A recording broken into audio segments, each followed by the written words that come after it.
الحمد لله نحمده ونستعينه ونستغفره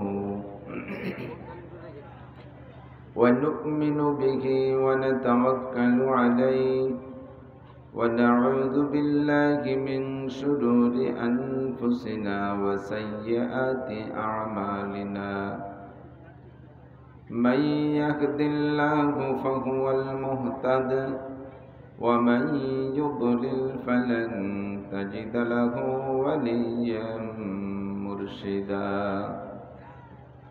ونشهد أن لا إله إلا الله وحده لا شريك له ونشهد أن سيدنا وسندنا وحبيبنا وطبيبنا وطبيب قلوبنا ومولانا محمدا عبد الله ورسوله صلى الله تعالى عليه وعلى آله وأصحابه وبارك وسلم تسليما كثيرا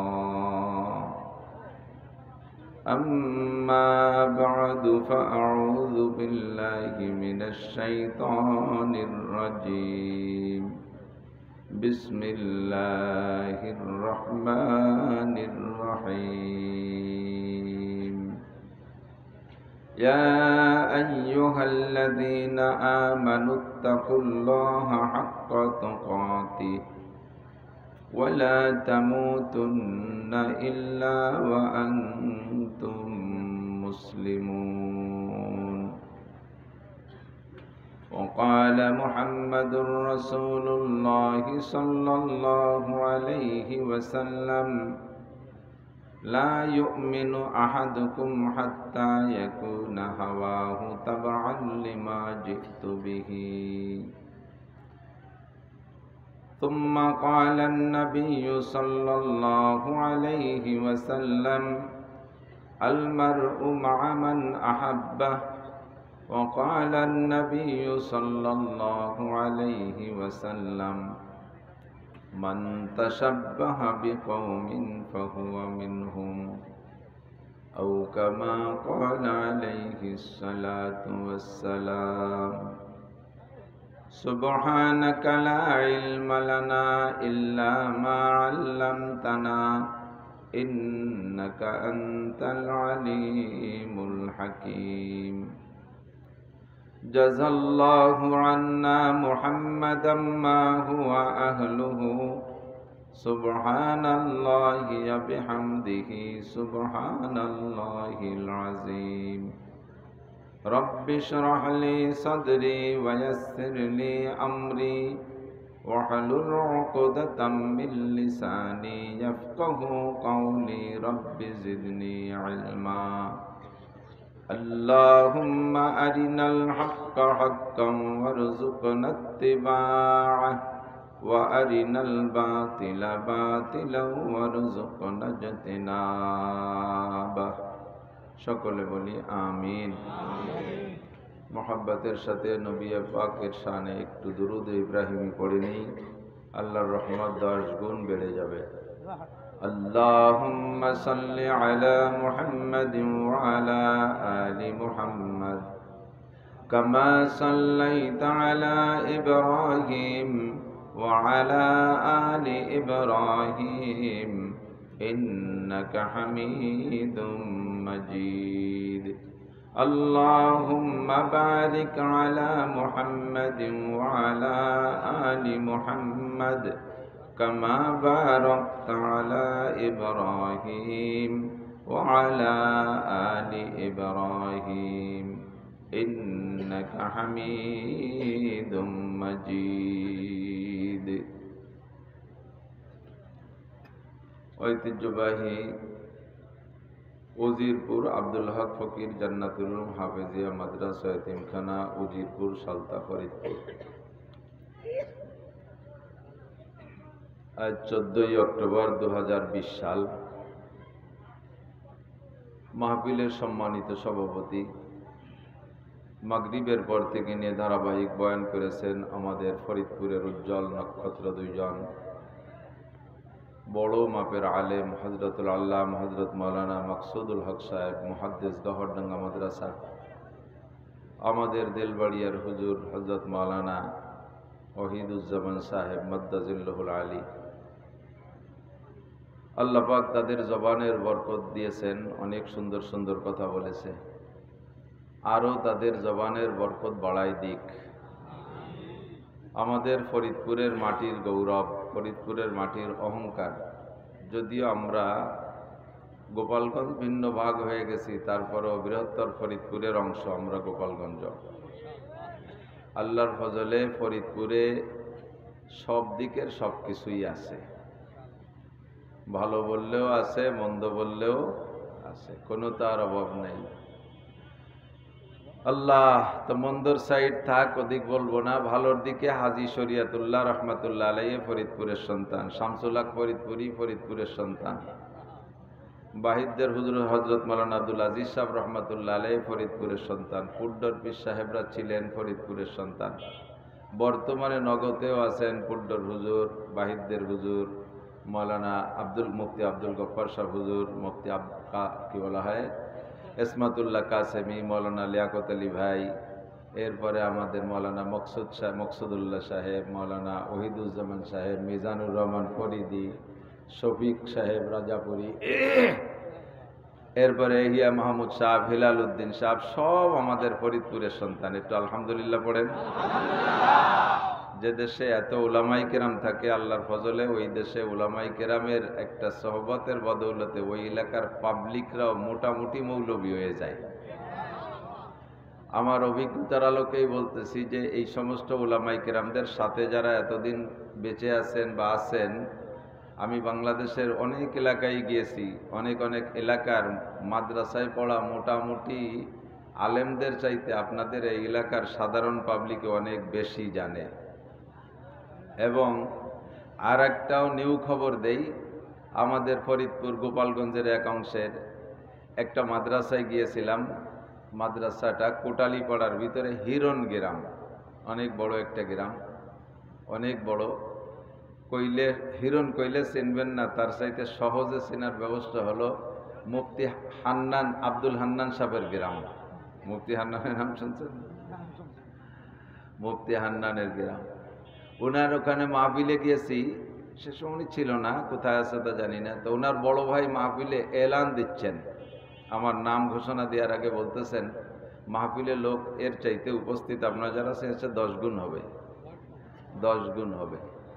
বিশাল মাঠ, বিল্ডিংয়ের সব জায়গা ভরে গেছে, গাছে উঠে গেছে মানুষ। স্টেজে বড় মাপের মুহাদ্দিস বসা আছে প্রায় 30 জন। তো উনি বলতেছেন যে আমাদের হিরণ মাদ্রাসার ওসিলায় আমরা এতটুকু অর্জন করতে সক্ষম হয়েছি যে আমাদের গ্রামের, হিরণ গ্রামের কথা উনি বললেন যে 7-8-এর উপরে যাদের বয়স, কৃষক, পাবলিক, জেনারেল শিক্ষিত, এমন কোনো মানুষ নাই যে শুদ্ধ করে কোরআন শরীফ পড়তে পারে না। কেমন একটা চ্যালেঞ্জ! সমস্ত উলামায়ে কেরামদের ভিতরে নিজের গ্রামে দাঁড়াইয়া, আমার গ্রামে 7-8 বছরের উপরে যাদের বয়স, সকলেই শুদ্ধ করে কোরআন শরীফ পড়া শিখে ফেলাইছে। ঘরে ঘরে মাদ্রাসার ছাত্র লজিং দেওয়া আছে, জায়গির দেওয়া আছে, তারা জায়গিরের বাচ্চা কাচ্চাদেরকে পড়ায়, মা বোনদেরকেও পড়ায় পর্দার আড়ালে রেখে, এবং মহিলা মাদ্রাসা আছে। এমন করে ঘরে ঘরে আলেম হয়ে গেছে, সে আলেমদের ফ্যামিলির সদস্যরা এভাবে তারা কোরআন শরীফ পড়া শিখে ফেলাইছে। তো কেমন একটা সুন্দর ক্রিয়া! আর বাংলাদেশের বহু জায়গা আছে, পুরো জেলার ভিতরে একটা কওমি দাওরা মাদ্রাসা খুঁজে পাওয়া যায় না। আল্লাহর রহমতে আমাদের এসব জেলায় যথেষ্ট পরিমাণ কওমি দাওরা মাদ্রাসা এবং ছোট মাঝারি সাজারি নোয়া বিভিন্ন প্রকারের মাদ্রাসা আছে না নাই? এবং আমাদের গোপালগঞ্জ তো গোপাই লেগে গোপালগঞ্জ, 1/3 ভোটার হলো হিন্দু, 3 ভাগের 1 ভাগ ভোটার গোপালগঞ্জে হিন্দু। তার ভিতরেও মহিলা পুরুষদের 30টা দাওরা হাদিস মাদ্রাসা, 30টা। আর এই মক্তব, হেফজোখানা, 2 জামাত, 3 জামাত, 5 জামাত, 7 জামাত, 8 জামাত, 10 জামাত, ঘরে ঘরে গ্রামে গ্রামে হয়ে গেছে। কাজেই এই মাদ্রাসার বদৌলতে হয়েছে কি, আমাদের এলাকা থেকে শিরিক আর বিদআত বিতাড়িত হয়েছে। বলেন আলহামদুলিল্লাহ। মানুষে যতই আমল করুক না কেন, যদি তার আমলের পিছনে আগে পিছে শিরিক থাকে আর বেদাত থাকে, শিরিক থাকে আর বেদাত থাকে, তাহলে বস্তা বস্তা আমল শূন্য, বস্তার তলা ছিঁড়া।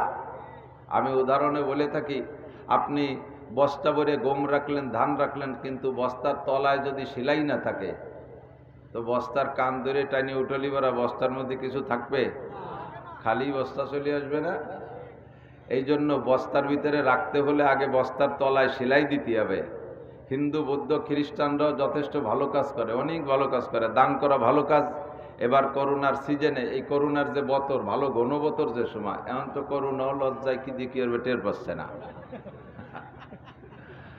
পয়লা যে দাম মানের সাথে আসছিল, এখনো তার দাম নাই। এই হাতে গোনা কয়েকজন এই যে মুখে মাস্ক পরে বসে রয়েছেন, বাকি সবই তো মাস্ক ছাড়া, ঠিক না? আমার সুলতান শাহী মাদ্রাসার মাঠে গরুর হাট মেলে কুরবানি উপলক্ষে 3 হাট। তো সরকারের কাছে, টিওনো সাহেবের কাছে অনুমতি আনতে গেছি। টিওনো স্যার বলে দিলেন, হুজুর অনুমতি দেওয়া গেল, ডিসি সাহেবও বললেন অনুমতি দেওয়া গেল, শর্ত হলো 10 হাত দূরে একটা গরু বানবেন, আর মানুষ যেন প্রত্যেকের মুখে মাস্ক থাকে। আপনারা হাটের গেটে এই মাস্ক নিয়ে বসে থাকবেন, আর হাত পাও ধোয়াইনে পালতি ভরে এই কি কয় ডিটল গুলাইনে পানি এই নিয়ে হাত ধোয়াই ঢুকবেন। গরুর কাছে একজন, বিক্রেতা একজন, ক্রেতা একজন, 10 হাত দূরে একটা গরু। চিন্তা করতে পারে? আমি বললাম স্যার 8 লাগবে, তাহলে 3 কিলোমিটার।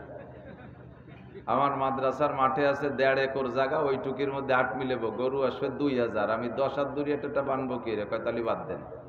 আমি কই স্যার না, বাদ দেবো না, আমি শুরু করবার এইভাবে, আপনি একটু যাইয়ে দেখে এসেন। তো গরু যখন আসা শুরু হয়েছে, একটার সাথে একটা মিশে গেছে, লোকে লোকারণ্য হয়ে গেছে। ইতিমধ্যে খবর পাইয়া উনি আইসে আমার ঠেকানোর জন্য, টিম নিয়ে আসছে টিওনো সাহেব। ওনার দায়িত্ব আছে সরকারিভাবে, ওনাকে ধন্যবাদ জানাইলাম, নাস্তা পানি খাওয়াইলাম। এরপরে উনি যখন হাট দেখতে ঢুকছে, ওই সময় 8টা 10টা বড় আইডিয়ে ছুটিয়ে দিয়েছে দাবড়। ঠিক হলো, টিম নিয়ে দৌড়ই সাইডি। আমি কারণ স্যার কিরম বানবো কয়ে গেলেন না তো? যেভাবে পারেন সেইভাবে বানবেন। আমরাও সরকারের সমস্ত বিধিনিষেধ মেনে চলার জন্য প্রস্তুত। বেঁচে থাকার চাহিদা সকলের আছে, কথা কন না কেন? কেউ কি মরতে চায়? কেউ মরতে চায় না। যে লোকটা দুনিয়ার কোনো অশান্তিতে একেবারে শেষ পর্যায়ে চলে যায়, কোনো না কোনো কারণে আত্মহত্যা করার সিদ্ধান্ত নেয়, আছে না? আত্মহত্যা করে, বিষ খায়, গলায় রশি নেয়, আত্মহত্যা করার চেষ্টা করে, গলায় রশি নিয়ে মরবে। ওই লোকটাও ওই রশি নেওয়ার আগ পর্যন্ত সে সিদ্ধান্তে থাকে মরবই, কিন্তু গলায় রশি নিয়ে যখন একবার ঝুল দেয়, তখন কিন্তু বাঁচার চেষ্টা করে। তখন কি ধরবে, কোন ডাল ধরবে, কি করবে, কি করলে আর তো উপায় থাকে না বাঁচার, কিন্তু বাঁচার চেষ্টা সেই সময় করে। মরতে কেউ চায় না, আমরাও মরতে চাই না। আমরাও শারীরিক দূরত্ব, সামাজিক দূরত্ব বজায় রেখে বসতে চাই।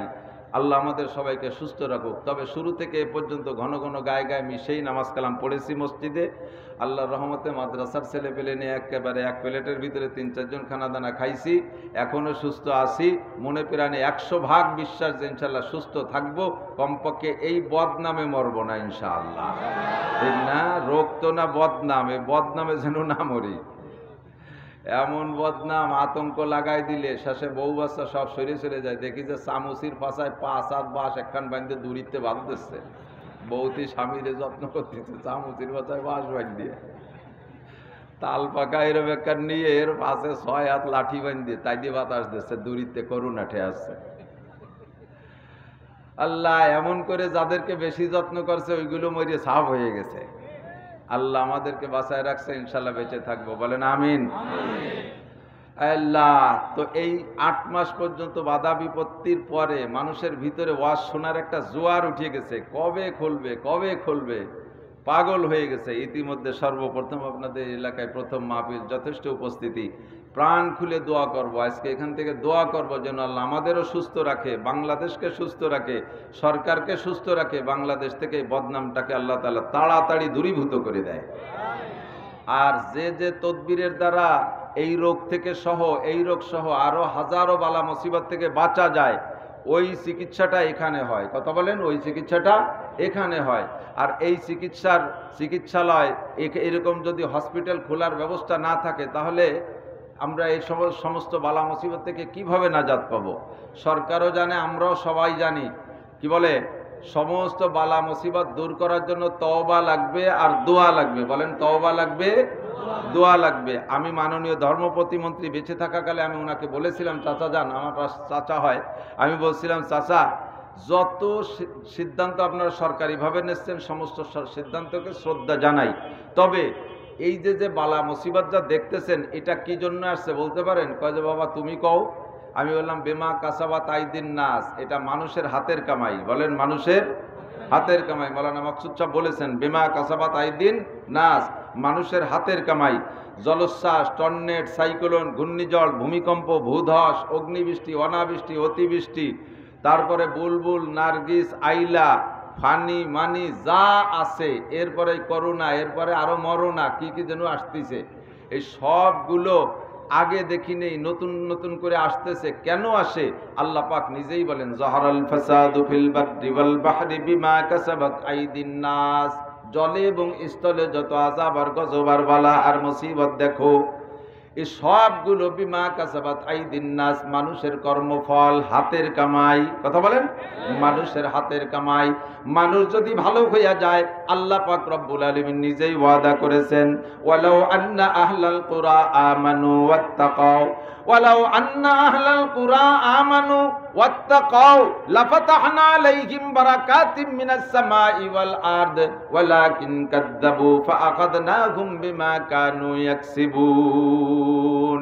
হে দুনিয়ার মানুষ ভালো করে জেনে নাও, ওয়ালাউ আন্না আহলাল কুরা আমানু, যদি দুনিয়ার মানুষ ইমানদার হয়ে যায়, বলেন কি হয়? কে দাবি করলেন? আল্লাহর পরে ওয়াদা দিচ্ছেন ওয়ালাউ আন্না আহলাল কুরা আমানু, যদি দুনিয়ার মানুষ ইমানদার হইয়া যায়, ওয়াত্তাকাও, আর আল্লাহ পাককে ভয় করে, হাক্কা তুকাতিহি, যেমন ভয় করা দরকার এরকম ভয় যদি আল্লাহ পাককে করে, তাহলে এক নম্বর ইমানদার, দুই নম্বরে তাকওয়া, এই দুইটা জিনিস যদি হয়, তাহলে মানুষের থেকে যত প্রকার অন্যায় আর গুনাহ আছে এগুলো প্রকাশ পাবে না। মানুষ গুনাহ মুক্ত থাকবে, অন্যায় মুক্ত থাকবে। মাওলানা মাকসুদ সাহেব লম্বা করে ফিরিস্তি ধরে গুনার আলোচনা করেছে, ওই সকল গুনাহ থেকে বাঁচা সম্ভব যদি হয় মানুষ ইমানদার। এ যুবক, ঠান্ডা মাথায় বোঝ, আমি যুবকদের হজ করি, বুড়োদের হজ আমি করি না, সব দিন বলে থাকি, কারণ বুড়োরা এমনিতেই সাইজ হয়ে গেছে, হাঁটুর বল নাই, কোমরে বল নাই, মেধা শক্তি দুর্বল। আগে হেসাক ধরায় লাতি রাতের বেলা কাজে করতো, এখন আল্লাহর রহমতে কুলুকির ডেলা কয়টা হাতের নিয়ে পায়খানায় জাতি সাহস শক্তি নাই। বুড়োরা অনাসে সাইজ হয়ে গেছে, যুবকরা সাইজ হও।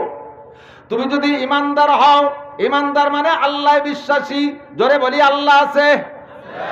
এ মুসলমান, আমি চ্যালেঞ্জ করে বলতে পারি, এই বছর করোনাকে যে পরিমাণ ভয় করেছো তোমরা, করোনাকে যে পরিমাণ ভয় করেছো, এর অর্ধেক পরিমাণ ভয় যদি আল্লাহর প্রতি তোমার থাকতো, আল্লাহর কসম দিয়ে বলতে পারি কোন যুবক এ পর্যন্ত বেনামাজি থাকতে পারে না, কোন যুবতী বেনামাজি থাকতে পারে না, কোন সুদখোর সুদ খাইতে পারে না, কোন ঘুষখোর ঘুষ খাইতে পারে না। কথা বলেন ঠিক কি না? কোন জিনাখোর জিনা করতে পারে না।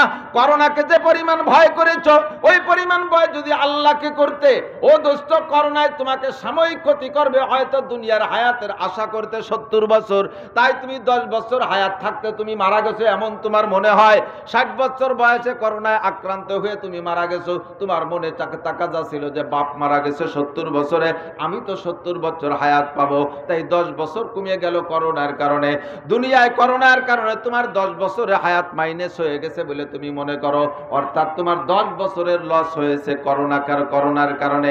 সেই 10 বছরের লস থেকে বাঁচার জন্য তুমি মুখে মাস্ক পরো, তুমি যত প্রক্রিয়া আছে সব অবলম্বন করেছো, বাঁচার জন্য যত পথ আছে সব অবলম্বন করতেছো, কিন্তু আল্লাহকে ভয় না করার কারণে নামাজ পড়ো না, আল্লাহকে বিশ্বাস না করার কারণে তুমি রোজা রাখো না, আল্লাহকে বিশ্বাস না করার কারণে তুমি যত প্রকার অন্যায় করতেছো, করে যাচ্ছ। ও দোস্ত, কিয়ামতের ময়দানে আল্লাহ পাক রব্বুল আলামিন বলেন ইন্না বাতশা রাব্বিকা লাশাদীদ, রে পাগল, তোর রব বড় মজবুত, তোর রবের হাত থেকে বাঁচতে পারবি না। ইন্না বাতশা রাব্বিকা লাশাদীদ, তোমার রবের ধরা বড় কঠিন। তোমার রব যদি কেউ রে ধরে, কারুনের মতো বদমাইশ বাঁচতে পারে নাই, নমরুদের মতো মহারাজ বাঁচতে পারে নাই। জোরে বলেন ঠিক না? আল্লাহর দুনিয়ায় বর্তমানে যত নেতা আছে, যত রাজনৈতিক উল্টোপন্থী বামপন্থী নেতা আছে, সমস্ত নেতাকে একত্রিত করলে কারুনের নমরুদের সমান হবে না, ফেরাউনের সমান হবে না। আমেরিকানরা বড় মাতবাড়ি করতেছে, কিন্তু আমেরিকান কি বলা হয়, ট্রাম্প, ডোনাল্ড ট্রাম্প এখনো পর্যন্ত খোদাই দাবি করে নাই। ভারতের কি বলা হয় বর্তমানকে, নরেন্দ্র মোদী এখনো খুদাই দাবি করে নাই। চায়নার প্রেসিডেন্ট খুদাই দাবি করে নাই। ও দুষ্ট নমরুদ খুদাই দাবি করেছে, কত বড় বাহাদুরি করে গেছে, আল্লাহকে পর্যন্ত মারতে জন্য আকাশে উঠেছে। অত বড় মস্তানকে আল্লাহ পাক ছাড়ে নাই, মারতে তার বড় কোনো হাতিয়ার লাগে নাই, মাত্র একটা খোলা পঙ্গু মশা দিয়া নমরুদরে ধ্বংস কইরা দেছে। এ মুসলমান, আল্লাহ পাক বলেন সানাস্তাদরিজুকুম মিন হাইসু লা ইয়ালামুন, আমি তোদেরকে ধরতে পারি এমন দিক দিয়ে যে দিক থেকে তোরা খুঁজে পাবি না। কোন দিক দিয়ে আসতেছে আক্রমণ, এ করোনা কোন দিক দিয়ে ঢোকে। সর্বপ্রথম খবর শুনেছি করোনা ঢোকে নাক দিয়ে আর মুখ দিয়ে আর চোখ দিয়ে, এই জন্য এই তিনটেরে ঢাকে। এখন শুনি যে করোনা যে কোনো দিক দিয়ে ফুটো পাইলেই সেই জায়গায় দিয়ে ঢোকে। কয় ফুটো বন্ধ করবি? সূরা কলমের ভিতরে শেষ দিক যে আল্লাহ বলেন সানাস্তাদরিজুকুম মিন হাইসু লা ইয়ালামুন, আমি ধীরে ধীরে ধরবো, এমন দিক দিয়ে ধরবো, এত দিক দিয়ে ধরবো, কোন দিক দিয়ে আসবে টেরও পাবি না। দুনিয়ার বড় বড় শক্তি, আমেরিকার শক্তি, জার্মানের শক্তি, জাপানের শক্তি, চীনের শক্তি, ভারতের শক্তি, বড় বড় ইটালিয়ান শক্তি, সব শক্তি দুর্বল হয়ে গেছে। কত বড় বড় বোমা বানাইলো, এখান থেকে সুইচ চাইপে দিলে 5000 মাইল দূরে যে মাইরা দেয়। ও দোস্ত, করোনা এমনই বোমা, কোনো বোমা দিয়ে তারে ঠেকানো যায় না। আমার আল্লাহ 1500 বছর আগে দুনিয়ায় কোরআন পাঠিয়ে দিয়ে তার মধ্যে বলেছেন সানাস্তাদরিজুকুম মিন হাইসু লা ইয়ালামুন, এমন দিক দিয়ে ধরব সেই দিক তুই টেরও পাবি না, সেই দিকে ঠেকাইতে পারবি না। আল্লাহ তেমন করে এবার ধরে প্রমাণ করে দিয়েছে, ঠিক কি ঠিক না? বাঁচতে যদি চাও, আল্লাহ বিশ্বাসী হও, আমি সরকার মহোদয়কে খবর দেব, ইউটিউব চ্যানেল ইনশাআল্লাহ মন্ত্রীরা পর্যন্ত শোনে আমাদের বয়ান বক্তৃতা, তারা শোনেন, একটু বোঝার চেষ্টা করেন। আল্লাহু আকবার। বাংলার জমিনকে যদি, গোটা দুনিয়াকে যদি করোনা মুক্ত সহ সকল প্রকার ভাইরাস আর বিপদ মুক্ত করতে চান, তাহলে আর কোনো পদ্ধতি নাই, একটা মাত্র পদ্ধতি অবলম্বন করুন। মুসলিম জাতিকে ডাইকা কমপক্ষে তওবার ডাকটা ছেড়ে দেন।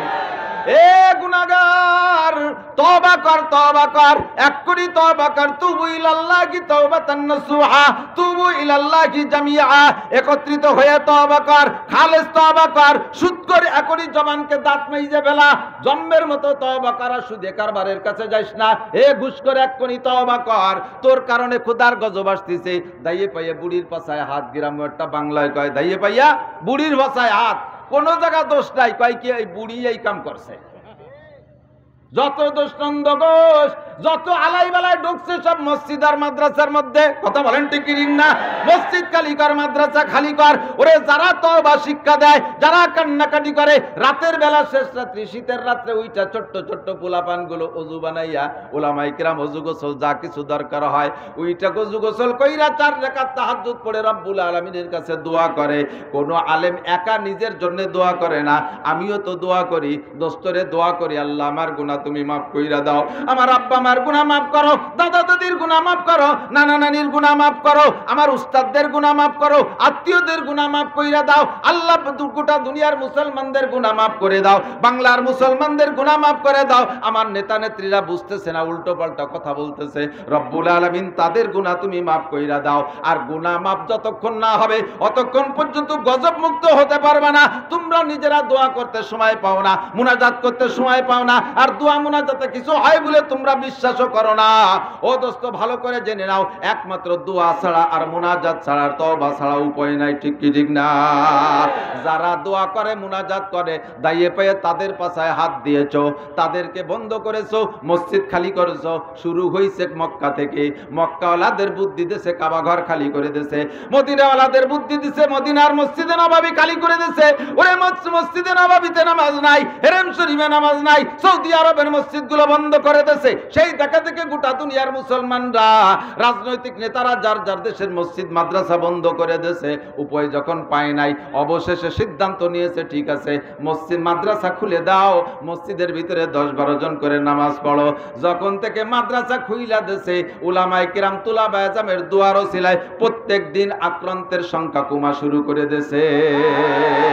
কথা বলেন ঠিক কি ঠিক না? বিশ্বাস আছে না নাই মুসলমান? আজ থেকে 2 মাস আগে মাদ্রাসা খুলে দিয়েছে, তারপরের থেকে আল্লাহর রহমতের সংক্রমণ কমে গেছে, তারপরের থেকে আক্রান্তের সংখ্যা কমে গেছে, তারপরের থেকে মরণের সংখ্যা কমে গেছে। ইনশাআল্লাহ ইয়াকিন রাখেন, মাদ্রাসার উলামায়ে কিরাম তুলাবায়ে আজম আপনাদের পেঁয়াজ রসুন আর পাট আর ধান চাল খাইয়া ওরা নাকে তেল দিয়ে ঘুমায় না, আপনারা তাদের এক মুঠ ধান চাল দিয়ে নাকে তেল দিয়ে ঘুমাইয়া থাকেন। ওরা রাত 10টা-11টা পর্যন্ত পড়ে, মাত্র 3 থেকে 4 ঘন্টা ঘুমাইয়া আবার উইটা তাহাজ্জুদে মালিকের সাথে যোগাযোগ করতে থাকে।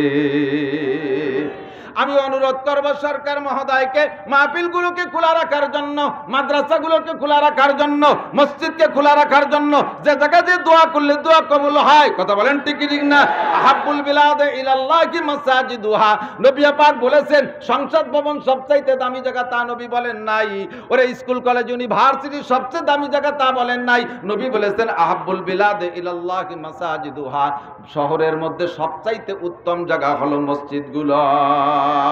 যে জায়গা মসজিদের নাম হলো বাইতুল্লাহ। কি নাম? মসজিদ মানে বাইতুল্লাহ, বাইত মানে ঘর, আল্লাহ মানে আল্লাহ, বাইতুল্লাহ মানে আল্লাহর ঘর। আল্লাহর ঘরে আল্লাহই থাকে। আল্লাহর অফিসে যে, আল্লাহর দপ্তরে যে বলবো রব্বুল আলামিন আল্লাহুম্মা ফাজনা মিন কুল্লি বালাইদ দুনিয়া ওয়া আযাবিল আখিরাহ, জোরে বলেন আমিন। আল্লাহ দুনিয়ার বালা মুসিবত থেকে রেহাই দাও, কিয়ামতে জাহান্নামের আগুন থেকে আমাদেরকে নাজাত দাও। এই দোয়া করব মালিকের ঘরে গিয়া। সারা দুনিয়ার অমুসলমান কাফের মুশরিকরা বদ নজর ফেলাইছে, মৌলবীরা ও জায়গা যায়, মুসলমানদেরকে ও জায়গা যাইতে দেওয়া যাবে না। কিন্তু দোস্তরে অবশেষে আবার গুছাই গাছাইয়া মুসলমানের কর্মকাণ্ডের মাধ্যমেই তারা পাইছে খুঁজে করোনা থেকে বালার উপায়। কই কি? এর থেকে বাঁচতে হলে কি লাগবে? বারবার হাত দিয়ে ফেলো, ঘন ঘন হাত দাও। কয় ডেলি কয়বার? 4 থেকে 5 বার। কয়বার? কয়েক কুলি করে ফেলো 4-5 বার। নাক দিয়ে ফেলো 4-5 বার, মুখ দিয়ে ফেলো 4-5 বার, মাথাটা পারলি ধুয়ে ফেলো, না পারলি মুছে ফেলো, হাত ধুয়ে ফেলো 4-5 বার, পার নিচে টুক ধুয়ে ফেলো 4-5 বার। কয় না যে অজু আরো সব মিলাইয়া কি হলো? কথা কন না কে? এই যা যা করতে কইছে সব মিলে কি দাঁড়ায়? অজু। অজু করলে আবার মুসলমানের কিরামতি বাড়িয়ে যাবেন, এই জন্য তা কয় না, কয় যে এই করো। আমরা কই যে ও আমরা জীবন বেরিয়ে করি, তোরা নতুন কর। ঠিক কিনা দোস্তরে? আল্লাহু আকবার। শরিয়াতের বিধানের মধ্যে রয়েছে মুসলমানদের সকল প্রকার কল্যাণ, ঠিক না? শুরুতে কথাগুলো বলে গেলাম। সরকারের কাছে দাবি রাখি, মসজিদ মাদ্রাসা খোলা রাখেন, দুয়ার দরজা খোলা রাখেন। ইনশাআল্লাহ আমরা আপনাদের জন্য দোয়া করি। মাননীয় প্রধানমন্ত্রী সহ মন্ত্রী পরিষদকে আল্লাহ তাআলা দ্বীনের সহি বুঝ দান করে, বলেন আমিন। ওনাদেরকে আল্লাহ সুস্থ রাখুক, বলেন আমিন। আলে আমিন কমিয়ে গেল কা? বিএনপি বেশি নাকি? যতদিন আছে তাদের জন্য দোয়া করতে তো হবে। তাদেরকে আল্লাহ সুস্থ রাখুক, বলেন আমিন। প্রধানমন্ত্রীকে আল্লাহ সুস্থ রাখুক, মন্ত্রীদেরকে আল্লাহ সুস্থ রাখুক, আল্লাহ তাদেরকে হিদায়াত দান করুক, আল্লাহ তাদের সহি বুঝ দান করুন। ধর্ম এবং দ্বীন এবং ইসলামের মুহাব্বত তাদের অন্তরের মধ্যে আল্লাহ বাড়াইয়া দিক। এই ওসিলায় আল্লাহ তাআলা তাদের কারণে বাংলার জমিনকে করোনা সহ সকল বালা মুক্ত করে দিক। আমি কই নাই, বিশ্বনবী বলেছেন ইজা কানা উমারাউকুম খিয়ার। এদিক শান্তি যদি পাইতে চাও মুসলমান, 3টে কথার পর আমল করো। আজকে 3ই রজ হবে, খালি 3 কব ইনশাআল্লাহ। শান্তি যদি পাইতে চাও 3টে কথার পর আমল করো। কয়? নবী বলেন ইজা কানা উমারাউকুম খিয়ারাকুম। এ দুনিয়ার মানুষ, দুনিয়ায় যদি শান্তি পাইতে চাও, শান্তি সবাই চান? অশান্তি চান? আল্লাহ তুমি আমারে করোনা দিয়ে মারিয়ে দাও, জোরে কর নাউজুবিল্লাহ।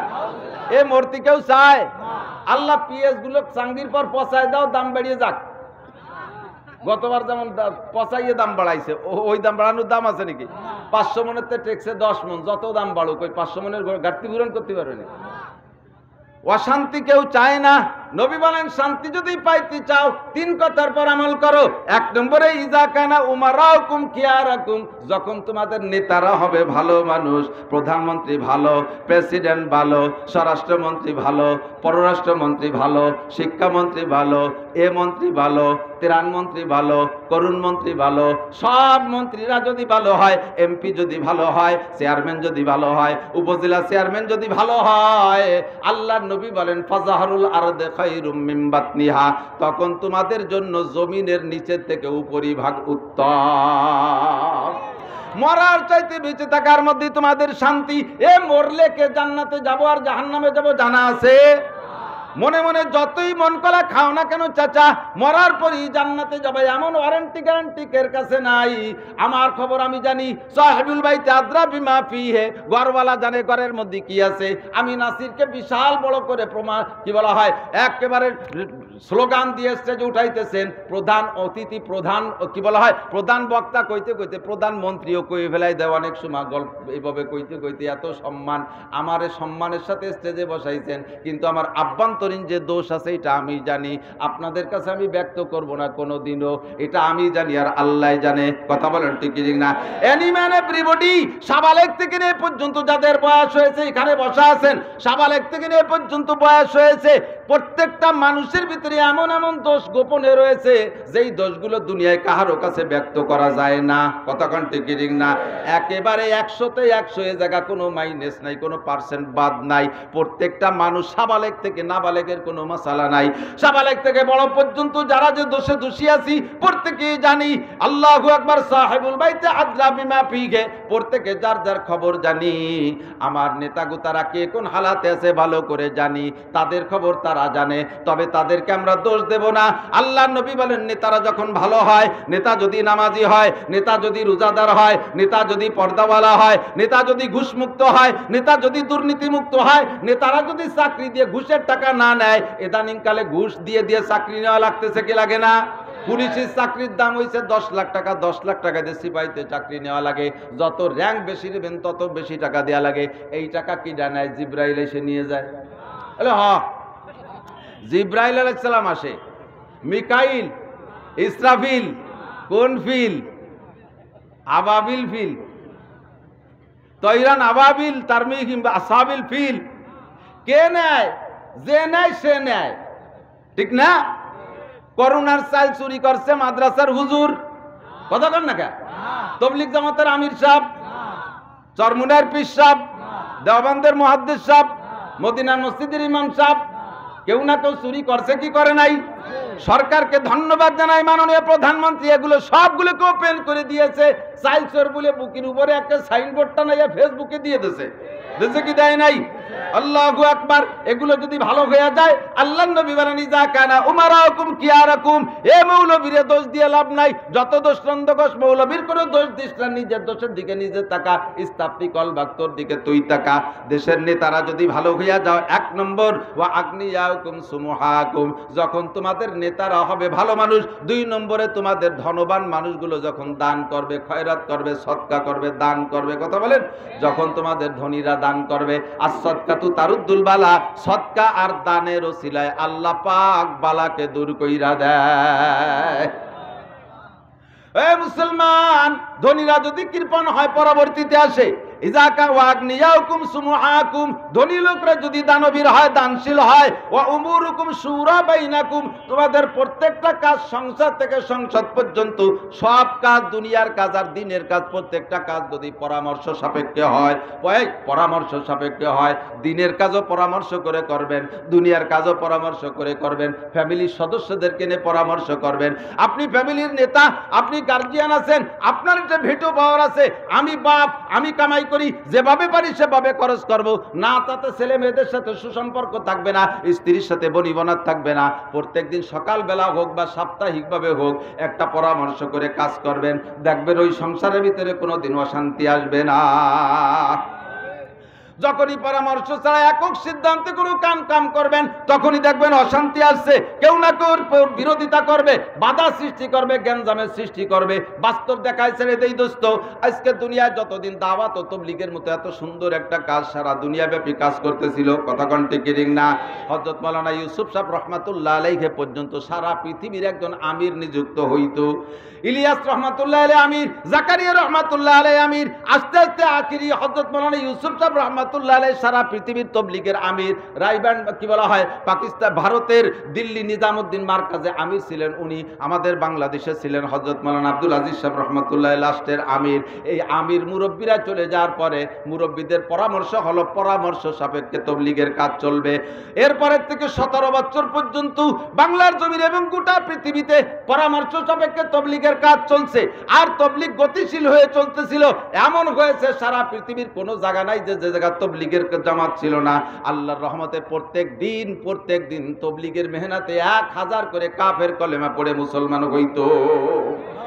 মুসলমান, যখন এই তাবলীগের ভিতরে পরামর্শ পদ্ধতি বাদ দিয়া একক নেতৃত্বের দাবি শুরু হয়ে গেছে, একক মাতবাড়িতে তাবলীগ চালানোর সিদ্ধান্ত শুরু হয়ে গেছে, তখনই দেখছেন তাবলীগের ভিতরে একটা খুনোখুনি লেগে গেছে, মারামারি লেগে গেছে। সারা দুনিয়াব্যাপী একটা কি বলা হয় খুনোখুনি মারামারির একটা পরিবেশ তৈরি হয়ে গেছে। কাকরাইলের মাঠে কি পরিমাণ মারামারি হইল, এমন করে সব জায়গা হইতেছে। কুরবানির পরের দিন কোকাকোলা ইন্ডাস্ট্রিজের ভিতরে, ওখানে তার মাদ্রাসার ভিতরে আলেম ওলামাদেরকে মারপিট শুরু করে দিয়েছে। যখনই পরামর্শ বাদ দিয়ে একক সিদ্ধান্তে মাতবাড়ি চলবে, তখনই সে জায়গা অশান্তি শুরু হয়ে যায়, আর সে জায়গা ক্ষতির কারণ হয়ে যায়। আল্লাহ নবী বলেন, শান্তি যদি পাইতে চাও তাহলে 3টে কাজ। 1 নম্বরে নেতারা ভালো হও, নেতারা ভালো হও। চেয়ারম্যান নামাজি হও, চেয়ারম্যান মসজিদে যাও। মেম্বার নামাজি হও, মেম্বার মসজিদে যাও। ত্রাণের মালগুলো যথাযথ পরিমাণ মতো সকলের কাছে পরিশোধ করো। এই সমস্ত মালামালগুলো লুটে পুটে নষ্ট করো না, খেয়ে ফেলো না, তাহলে দুনিয়ায় গজব আসবে। এই 3টে কাজ যদি ঠিক মতো করো তাহলে দুনিয়ায় শান্তি পাইবা। পক্ষান্তরে কয় ওয়াইদা কাদা উমারা উকুম শিরারকুম, যখন হবে তোমাদের নেতারা বদমায়েশ। কি নাম? নেতারা বদমাশ, নেতা চোর, নেতা গুন্ড, নেতা লুচ্চ, নেতা বদমায়েশ। বউ থুয়ে রাতের বেলা আর এক বাড়ি যে ঘুমায়, এরকম কিছু আল্লাহওয়ালা নেতা আছে না? আল্লাহওয়ালা আন্তর্জাতিক খ্যাতি সম্পন্ন লুচ্চ। বাড়ির মধ্যে গ্যাঞ্জাম, ওই গ্যাঞ্জাম তার ওয়ার্ডের মধ্যে, ওই গ্যাঞ্জাম তার ইউনিয়নের মধ্যে, ওর ক্রিয়া চলে থানা পর্যন্ত। যদি আরো বড় নেতা হয়, এমন চরিত্রহীন নেতা হয়, তাহলে তার নেতৃত্বের এই ক্রিয়া, তার এই স্বভাবের এই ক্রিয়া গোটা মখলুকের উপরে, গোটা মানব জাতির উপরে পড়ে। আল্লাহ নবী কয় ওয়াইদা কাদা উমারা উকুম শিরারকুম, এই জায়গাও 3টা। যখন তোমাদের নেতা হবে খারাপ, ও আগ্নিয়া উকুম বুখালাকুম, আর ধনীরা হবে কৃপণ। কথা কইতে গেলে না কইয়া পারি না। আজকে আপনাদের কাছ থেকে এই মাদ্রাসার জন্য ধান, চাল, পাট, পেঁয়াজ, তারপরে সিমেন্ট, বালি কালেকশন করা হয়েছে।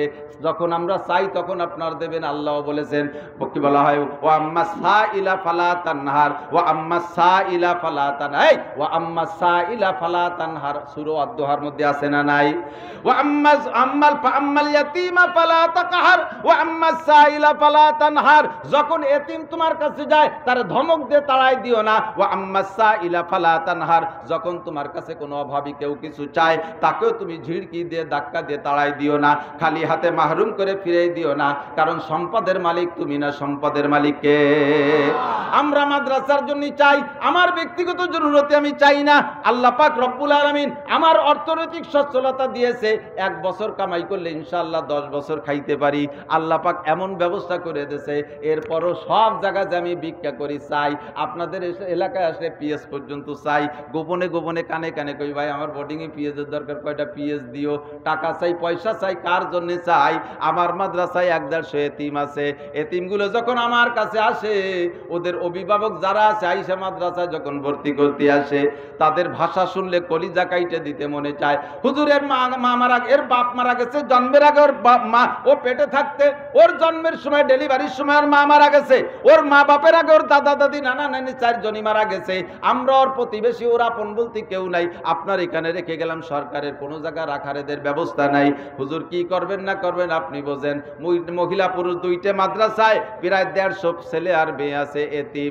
দোস্তরে তাদেরকে যখন নিয়ে আসে, আমি মনে করি আমি তো আব্বা, আমার সন্তানরা আমার কাছে চায়, ওদের আব্বা নাই, ওরা জীবনে আব্বা কয়ে ডাক দিতে পারবে না। আব্বার কাছে আমার ছেলেরা কয়, আব্বা আমারে মোবাইল কিনে দেন, আমারে জামা কিনে দেন, আমারে লুঙ্গি কিনে দেন, দামি জুতো কিনে দেন, ছেলেকে আমারে মোটরসাইকেল দেন। এই বাচ্চাগুলো জীবনে কোনোদিন আব্বা বলে ডাক দিয়ে তার কাছে চাইতে পারবে না, আর সে আমার কাছে আসছে, আমি তারে তাড়াই দিতে পারবো না। আল্লাহ কয় ওয়া আফা আম্মাল ইয়াতীমা ফালা তাকহার ওয়া আম্মাস সাইলা ফালা তানহার। এতিমকে ধমকায় তাড়াই দিও না, ভিক্ষুককে তুমি ধমক দিয়ে তাড়াই দিও না, খালি হাতে ফিরাই দিও না। বাইরে আমরা মাদ্রাসার জন্য আপনাদের কাছে চাই, রাগ করেন না, খুশি হন যে আপনার কাছে আমরা চাই। কথা বলেন ঠিক ঠিক না?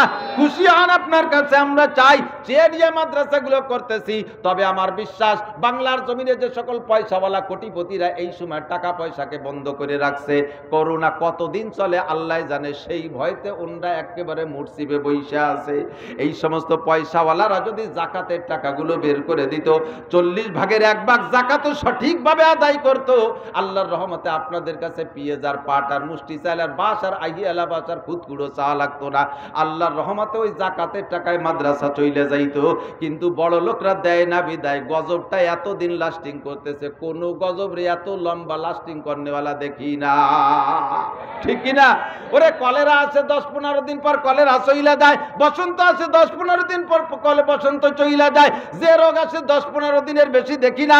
ডেঙ্গু জ্বর আইছে মাসখানিকের মধ্যে চইলা গেছে, এরপরে আসছে আর এক জ্বর, তা মাসখানিক পরে চইলা গেছে। কিন্তু করোনা এত বড় কঠিন মেহমান, এর মোটে খেদানো যাচ্ছে না, তাড়ানো যাচ্ছে না। কারণ কি? আল্লাহ কয় মিন হাইসু লা ইয়ালামুন, এমন জায়গাতে ধরব তুই বুঝতে পারবি না। কারণ অন্যায় করেছিস ওই জায়গা। 1 নম্বরে নেতাগুলো বদমাশ, 2 নম্বরে ধনীরা কৃপণ হয়ে গেছিস, গরিবদের দিকে তাকাইস না। এর মধ্যে ইন্ডাস্ট্রিয়ালরা শত শত হাজার হাজার কর্মচারী কর্মকর্তাকে বিদায়ও দিয়েছে।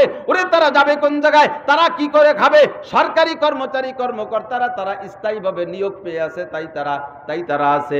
বেসরকারি হাজারো মানুষ ছুটে যাচ্ছে। বন্ধুরে টাকা দিয়ে কি করবা? বাংলাদেশের কোনো এক গ্রুপের বড় এক নেতা মারা গেছে, আমি খবর পেয়েছি। ওনার কাছে যারা ছিল তার একজন বলতেছেন, আমরা যখন ওনার কাছে ওনার রুমের ভিতরে তখন জানি কয়েকশো কোটি টাকা, কয়েক কোটি না কয়েকশো কোটি টাকা তার বিল্ডিং এর বিভিন্ন জায়গা এ আলমারি ও আলমারি সে আলমারির মধ্যে সাজানো রয়েছে। পৃথিবীর থেকে বড় বড় 3 দেশের প্রযুক্তির শীর্ষে যারা, জাপানের থেকে ডাক্তার আনছে, চায়নার থেকে ডাক্তার আনছে, ইন্ডিয়ার থেকে ডাক্তার আনছে, 3টা ডাক্তারের কাছে বলছে আমার সম্পদের অর্ধেক তোমাদেরকে দিয়ে দেব, তোমরা আমারে বাঁচাও, তোমরা আমারে বাঁচাও। যদি বলতো তোমরা আমারে বাঁচাও এ কথা না বলে যদি জায়গা মতো হাত দিত, রব্বুল আলামিন ডাক্তারে বাঁচাইতে পারে? জোরে বলেন পারে? ডাক্তারে বাঁচাইতে পারে না। আল্লাহ তোমার কাছে হায়াত ভিক্ষা চাই, আমার গোটা সম্পদের অর্ধেক আমি মসজিদ মাদ্রাসা, গরিব দুঃখী এতিম অসহায় কাঙ্গাল বিধবা আর এই মাদ্রাসার গরিব ছাত্রদেরকে দিয়ে দেব। ডাক্তারে না দিয়ে যদি এদিকে দিত, হয়তো বা তাদের দোয়া কান্নাকাটি আল্লাহ কবুল করে ফেলতে পারতো, ঠিক কিনা? ডাক্তাররা সামনে সামনে কয় বেঁচে যাবেন স্যার, ভয় নাই। আড়ালে যে ডাক্তাররা বোর্ড বসে কয় বাঁচার কোনো উপায় নাই, আর বাঁচাইতে তারা পারেও। এ বাঁচায় কে? মারে কে? আপনাদের বাঁচায় রাখছে বিনা মাস্কে আর বিনা তদবিরে কে?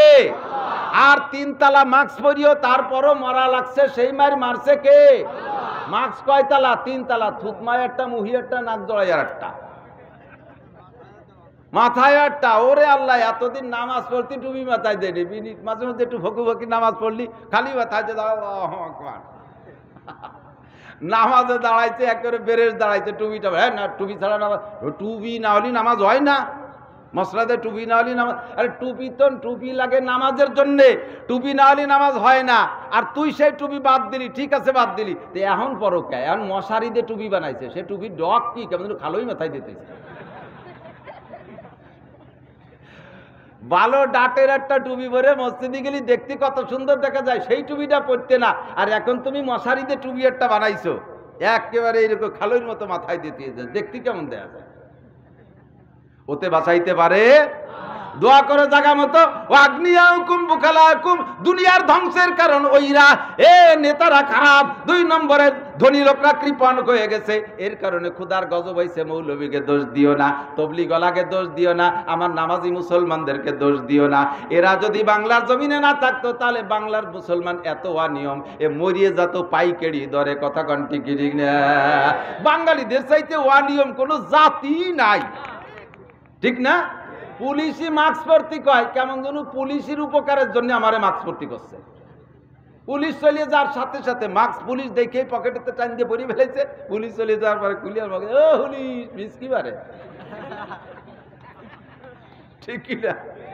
পুলিশের দোকান বন্ধ করার জন্য আইছে, খবর দিয়েছে কোন জায়গায়, কয় মধুকালিতে নামছে, শট করে বন্ধ করে দিয়েছে।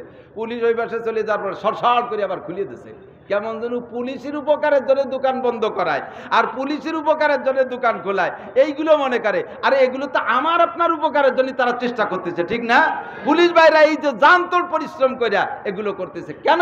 আমার উপকারের জন্য। আর সেই কিচ্ছু আমরা মানি না, যা খুশি তাই করে বেড়াইছি। যদি করোনা সংক্রমক হইতো, সুয়াইসে হইতো, তাহলে বাংলাদেশের বাঙালি একটাও থাকতো না, সব বুঝে সাফ হয়ে যেত, ঠিক না? যারা সংক্রমক মনে করিয়া এত সিকিউরিটির ভিতরে, পাহারাদারের ভিতরে সেফে রয়েছে, তারা মরছে 10 লক্ষ, আর গোটা পৃথিবীর সমস্ত মুসলমান মিলে মরছে মাত্র 60,000। ওরা মরছে 10 লাখ এত নীতি নিয়ম মানিয়ে, আর মুসলমান মরছে 60,000, তারও কম। 40,000 মরছে মুসলমান, আর 10,20,000 মরছে অমুসলমান। তার ভিতরে বাংলাদেশে মরছে সবচেয়ে কম, যে দেশে মরার কথা ছিল সবচেয়ে বেশি। কথা কোন ঠিক না? কেন মরে নাই, এত কম কেন মরলো? কয় যে আমরা প্রতিরোধ করতে সক্ষম হয়েছি, আমরা করোনাকে দেখাই ছেড়ে দিচ্ছি, করোনারে আমরা দেখাই ছেড়ে দিছি, প্রতিরোধ করতে সক্ষম হয়েছে। তওবা করো, নইলে মরছো। করোনা কিন্তু এখনো যাই নাই, ভিতর দিয়ে গণগুলি দিচ্ছে, দেখতেছে যে কিরা কি কইস তোরে ধরবো সেইভাবে। করোনার মোকাবেলা করতে সক্ষম হয়েছে, একটু জোরে কান্না নাউজুবিল্লাহ। নইলে মরছেন, সবার মুখে কান্না নাউজুবিল্লাহ। আমরা পারি নাই, বাঁচাইছে কে? আল্লাহ। কিন্তু একটা জায়গার কারণে একটু সহযোগিতা হয়েছে, বলকে শর্টটুক হয়েছে, সেটুক শুকর আদায় করে না। সেটুক হলো মাদ্রাসার উলামায়ে কিরাম, তুলাবায়ে ইলম, দাওয়াত ও তাবলীগের মেহনত, হক্কানি পীর মাশায়েখদের মুরিদান এবং আপনাদের মতো আল্লাহওয়ালা নামাজি মুসলমানদের চোখের পানিতে। কথা বলেন ঠিক না? তোমরা মোকাবেলা করো। এই সিগন্যাল আসতেছে 1 নম্বর, 2 নম্বর, 3 নম্বর, 6 নম্বর, 9 নম্বর, 10 নম্বর, এখন আর রাডারে ধরে না। ওনটা রাডার মাটার থুয়ে গুছাই বইছে চলে গেছে, তাড়াতাড়ি হেলিকপ্টারে ঢাকায় যেয়ে ভূমিকম্প পুরো বিল্ডিংয়ের মধ্যে পলাইছে। এখন যারা ওই পাশে রয়েছে সাগরের পাড়ে, ওরা যাবে কোন জায়গা? গরিব মানুষকে ভাঙ্গা কুড়িয়ে ঘর অবদার আড়ালে একটু কোনো মতে রয়েছে আটকে, ধম করে পানি এসে তারা তলাই গেছে। মোকাবেলা করলি তো তারা করছে, তোমরা তো যে ঢাকা বসে রয়েছে, তোমরা কি মোকাবেলা করছো? মোকাবেলা করলে আমরা মাস্কবিহীন যারা গ্রামে ঘোরাঘুরি করছে, মোকাবেলা করলে আমরা করছি, ঠিক না? 7 তলা দালানের একেবারে মাঝখানে রুমের মধ্যে যে বসে, মাঝে মাঝে আমার অশ্বরে তার আমার ফোন দেয়, হুজুর কোন জায়গা আছেন? আমি কই যে 8-এর ভিতরে। কই যে মরছেন? আমি না, বাঁচছি। আপনি কোন জায়গা? কই এই জায়গা। তাহলে আমি বললাম যে আপনি মরছেন, ও জায়গা অতদিন থাকলে পরে ওই রুমের মধ্যে অক্সিজেন যাবে না, এমনি মরি যাবে, ঠিক না? আর মাস্কে অক্সিজেনটা আরো ক্লিয়ার যাইতে দেয় না, বরং কার্বন ডাইঅক্সাইড বেরোয় বাইরে যেতে পারে না, আবার সেই কার্বন ডাইঅক্সাইড ভিতরে ঢোয়ে, অক্সিজেনটা নষ্ট করে আরো পচাই দিচ্ছে। সুতরাং আমরা বাইসে আছি, আপনি তাড়াতাড়ি নামেন। কয় যে হুজুর করোনা থাকতে নামতেছি না। আত্মীয় স্বজন আইসে কুরবানির সময় গোস্ত নিয়ে, কয় নিচের তলায় থাকতে, কয় লিফটের গোড়ায় ওই জায়গা প্রথম লিফটের মধ্যে ডুবই দিয়ে বাটন চাপিয়ে দিয়ে উপরে নিয়ে আসবে না, তোকে সাথে দেখা করার কায়দা নেই। ওই জায়গাতে নামে নাই, কিন্তু নামাই লাগছে। কবে নামছে? ওইতে মরিয়ে তারপরে নামছে, ঠিক না? আমাদের দোয়া, বলেন আমাদের দোয়া, ঠিক? এখনো যারা অন্যায়ের মধ্যে আছি, তওবা করতে রাজি আছি না? তিন ব্যক্তির কারণে দুনিয়া বাংলার জমিনে শান্তি আসবে, সে 3 জনের নাম কইছি। আর 3 ব্যক্তির কারণে গজবাজাব চলতি তালে রয়েছে। 1 নম্বরে দুষ্কৃতিকারী নেতা, দুর্নীতিবাজ নেতা, অন্যায়কারী নেতা। 2 নম্বরে কৃপণ ধনী লোক। 3 নম্বরে ওয়া উমুরকুম ইলা নিসাইকুম, সংসার থেকে মাথা পর্যন্ত নাম করলাম না, সব জায়গার নাম করিবার আবার জিব্বে কাটা যায়। সংসার থেকে সব জায়গার মাতুব্বারি চলে গেছে মহিলাকে হাতে। আপনি ওই জায়গাতে পিএস লেখাই দিয়ে গেছেন না, বাবি যদি উল্টো পাল্টি হয় বাড়ি যাওয়ার সাথে সাথে আজকে ঘরে ঢুকতে দেবেন না। পিএস, তুমি পিএস নেহাই দিয়েছ, দিয়ে বেড়া গিয়ে তুই আমার ঘরের দ্বারে জাতি পারবি না। ওই পিএজের গুলা ঘরের চাবিও দিয়ে দিয়েছেন বোর কাছে। অনেকে আছে না নাই, কামাই করেন আপনি, বোর কাছ থেকে শুনে খরচ করা লাগে। এরকম বীর বাহাদুর লোক বহুত আছে না, বউর হাতে চর থাপ্পড় খায়, বোর কথা শুনে চলে, বোর হাতের সবকিছু। এই মাতবাড়ি সব জায়গা চলে গেছে, এসি ওসি ডিসি টিওনো একেবারে সব থেকে সব জায়গা পুরুষরা হয়ে গেছে নারীদের কাছে গোলাম। ঠিক কি ঠিক না? বাংলাদেশের দোষ না, ইন্টারন্যাশনাল সারা দুনিয়া ব্যাপী এইটাই গজবের কারণ। আমি কই নাই আমারে মারার আগে নবিয়া পাককে মারতে হবে। যদি আমার এই কথার বিরোধিতা করো তাহলে নবিয়া পাকের সাথে বিরোধিতা করো। আর নবিয়া পাকের সাথে বিরোধিতা করলে ওই লোকটা মোমেন না কাফের? নবী কি বলেন? ওই লোকটা কাফের। জোরে বলেন ঠিক কি ঠিক না? সব জায়গার মাতবাড়ি চলে গেছে নারীদের হাতে। নিজে 3 বার মেম্বারিতে দাঁড়ায় ফেল করে পরের বার 4 নম্বর বার বউরে দাঁড়াই দিয়েছে। হ্যাঁ, কে ছবিটা আমাদের চিনতে পারে। আইসে কয় হুজুর দোয়া করেন, আপনার ভাবিরে দাঁড় করে দিছি। ভাবি কোথায় দাঁড়ালো? কয় মেম্বারে দাঁড়াইছে। বলে আস্তাগফিরুল্লাহ, মেম্বারে দাঁড়াবে ইমাম, সেই জায়গায় ভাবি দাঁড়াইছে। আল্লাহ তুমি ভাবিরে মেম্বারেতে না। এই মসজিদের মেম্বারে কেটা দাঁড়ায়? মসজিদের মেম্বারে কে দাঁড়ায়? ইমাম দাঁড়ায়, সে জায়গা বলে ভাবি দাঁড়াইছে। আমি তো আপনি দাঁড়াতে পারলেন না। আমি দাঁড়াইছিলাম 3 বার, তা ভোট নেয় না মানুষ। মাই দিও মাই দিও, তুমি কি কামাই হলে যে তোমার বেটারা ভোট দেয় না, এবারে বউরে দাঁড়াইতেছ। বউ কি একদিন শোয়া ছিল যে উঠে দাঁড়াইছে? ভাই ভাও কথা কই না, মেম্বারে দাঁড়াইছে। আমি আল্লাহ তুমি আমার বাবিরে মেম্বারেতে নামাও, নইলে ফেরা তো আমরা ইমাম সাহেবরা দাঁড়াবো কোন জায়গায়? যদি বাবি দাঁড়ায় যাও, অত তার হবে না। যা করলেন ভোটের দিন বিকেল বেলা কই ভাই বাবির কি খবর? কই একটা ভোটও পাই নেই। তার মানে আপনিও দেন না? কেন আমিও দিতে সময় পাইনি। তা আপনার বউ দাঁড়াইছে, আপনি দিতে সময় পেলেন না? কয় ওই দিন ভোরবেলা ওর একটা মাইয়ে হয়েছে। সে বাবির বলে সেই ভোটের দিন ভোরবেলা একটা মাইয়ে হয়েছে, সেই তাই নিয়ে দৌড়ে দৌড়িয়ে তুই ভোট দিতে পারি।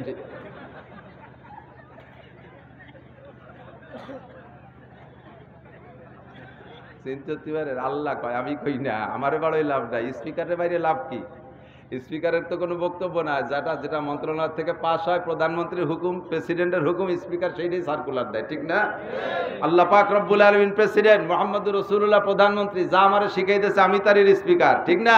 আমি তাই আপনাদেরকে শোনাই দেই, ওয়া উমুরুকুম ইলা নিসাইকুম। গজবের কারণ হলো ওই জায়গাতে ফেরেন, তওবা করেন। ফিরা মানে তওবা করা, খালেস তওবা করেন। ওই আকাবের মধ্যে আর যাব।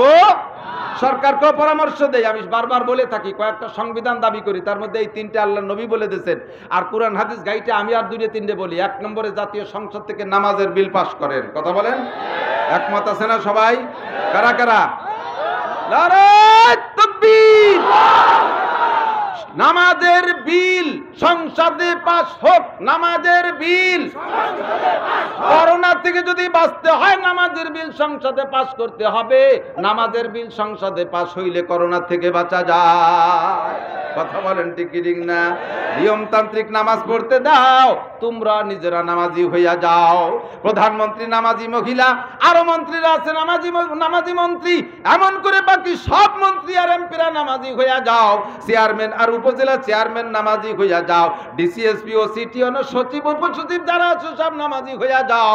সেনাবাহিনী নামাজি হইয়া যাও, পুলিশ বাহিনী নামাজি হইয়া যাও, কৃষক নামাজি হইয়া যাও, মাস্টাররা নামাজি হয়ে যাও, প্রফেসররা নামাজি হয়ে যাও, ডাক্তার ইঞ্জিনিয়ার যারা আছিস নামাজি হইয়া যাও।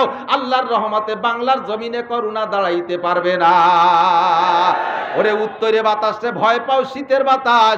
শীতে বলে করোনা নাকি আবার জিন্দা হয়। ওই শীতে করোনাকে তাড়াইয়া সাগরে নামাবে। আমার একটা দাবি, আমার আল্লাহর একটা দাবি পালন করো। ওয়ালাউ আন্না আহলাল কুরা আমানু ওয়াত্তাকাও। ইমানদার হ আর আল্লাহরে ভয় কর, নামাজি হইয়া যা। আল্লাহর রহমতে করোনা বাংলাদেশে থাকতে পারবে না।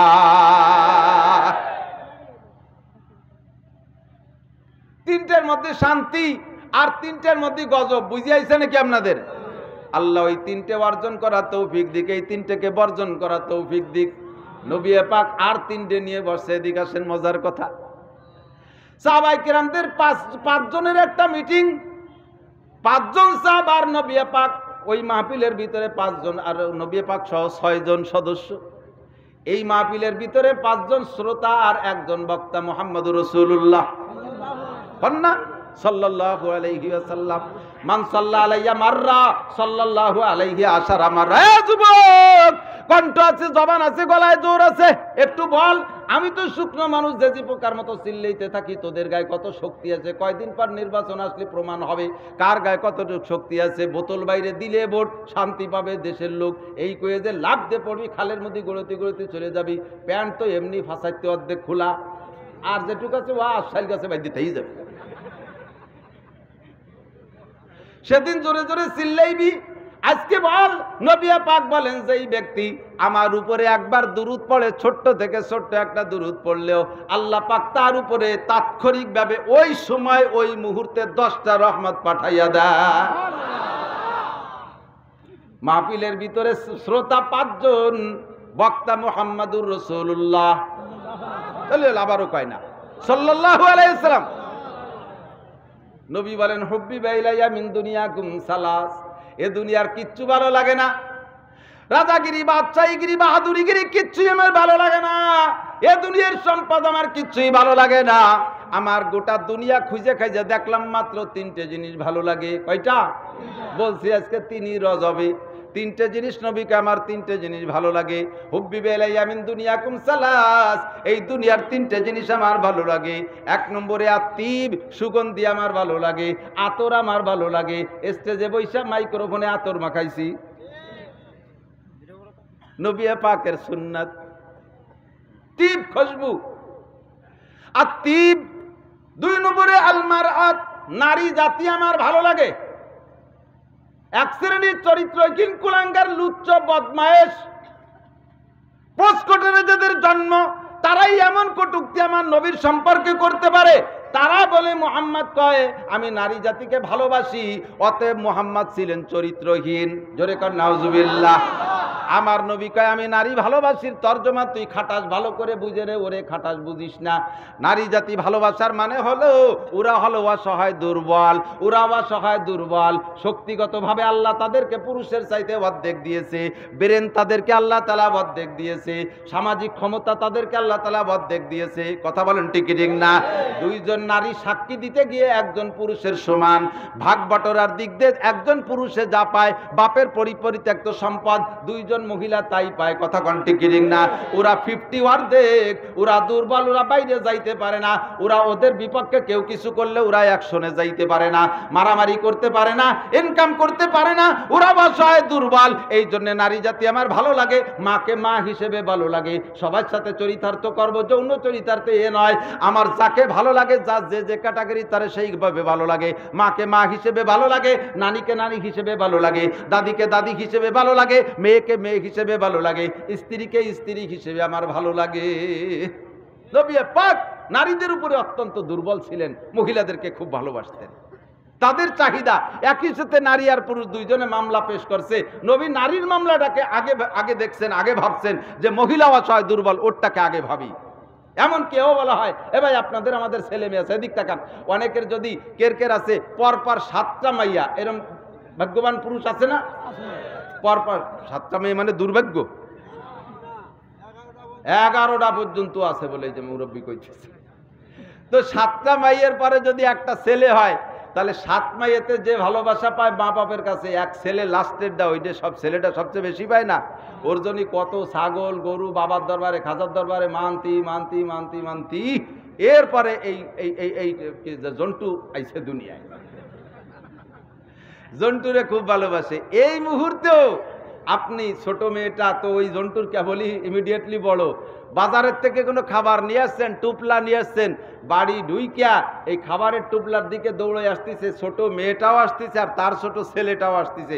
7 মেয়ে পর ছেলের প্রতি কত দুর্বল, সেই ছেলেটাও আসছে। নবী কয় এহেন মুহূর্তেও তুমি খাবারের টুল্লাটা নান্টু জন্টুর কাছে দিবা না, তার আগে ডলির কাছে দিবা, ছোট মেয়েটার কাছে দিবা, সালেহার কাছে দিবা, খাবারের টুল্লা মেয়েটার কাছে দিবা।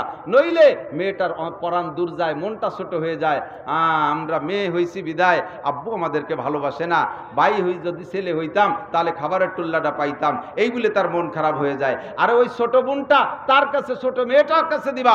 ওর আবার মেয়েরই একটা স্বভাব আছে, ও একা খাবে না, ও যাই আগে ওর ছোট ভাইকে কোলের মধ্যে নিয়ে দাদু তুই খা, ভাই তুই খা, ওই তারে খাওয়াবে, কিন্তু টুল্লা দিবা তুমি মাইয়ের কাছে।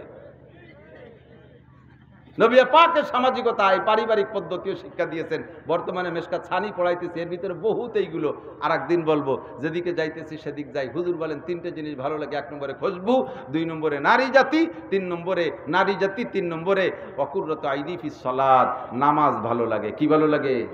নামাজের ভিতরে আমার চোখ শীতল হয়, নামাজের মধ্যে আমার চোখ, এই নামাজের অভ্যাস করেন। কালকে রাত্রে আমার এক দারোগা আছে, এসআই হাবিব, মেহেরপুর থানার 2nd অফিসার, জীবনে যা করার তা করছে, তার আমার ব্যাখ্যার দরকার নেই। এখন এমন পাগল হয়েছে আর এমন তওবা করছে, ওরকম তওবা আমি ভাবতে পারি নাই কোনোদিন। হুজুর অফিস থেকে সকালবেলা বেরোনোর সময় 4টে মোমবাতি জ্বালাই, 4টে মোমবাতি আছে, 2টে জ্বালাই, 2টে মোমবাতি জ্বালাই আর 2টে হাত মোমের আগুনের সাথে সেক দেই। আর যতক্ষণ পর্যন্ত ধৈর্য কুলায় অতক্ষণ আঘাতি তালে থাকি। যখন অধৈর্য হয়ে যায় তখন বলি, এই হাত, দুনিয়ার এই মোমের আগুন জাহান্নামের আগুনের চাইতে কোটি কোটি ভাগের 1 ভাগ। এই আগুন তুই সহ্য করতে পারিস না হাত, ও হাত তুই জাহান্নামের আগুন সহ্য করতে পারবি না। যদি জাহান্নামের আগুন সহ্য করতে পারিস তাহলে দুনিয়ার হারাম টাকায় হাত দিয়ে ধরিস, আর যদি না পারিস তাহলে এই আগুনের কথা মনে রাখিস। এইভাবে আমি সকালবেলা হাতে সেক দিয়ে বের হই। রাতের বেলা মোমবাতি জ্বালাই আমি জিব্বায় সেক নিই। জিব্বা, দুনিয়ার এই মোমের আগুন তুই জিব্বা সহ্য করতে পারবি না, সুতরাং জাহান্নামের আগুন তুই অবশ্যই পারবি না। জাহান্নামের আগুন তোর মুখের মধ্যে ঢুকবে রে, জিব্বা তোর মধ্যে তোকে জ্বালায়া ছাই করে দেবে, ভস্ম করে দেবে। ও জিব্বা, জাহান্নামের আগুন যদি সইতে না পারি, সেই আগুনে তা প্রমাণ করলো, তাহলে এই জিব্বার ভিতরে হারাম টাকা দিতে পারবি না। অঙ্গ প্রত্যঙ্গ যে কয় অঙ্গে অন্যায় করে, ওই কয়টা অঙ্গরে আমি আগুন দিয়ে সেক দিই প্রত্যেক দিন সেক দেই। রাতের বেলা প্রায় ঘন্টাখানিক আমার সাথে গল্প না করে আল্লাহর বান্দা ঘুমায় না।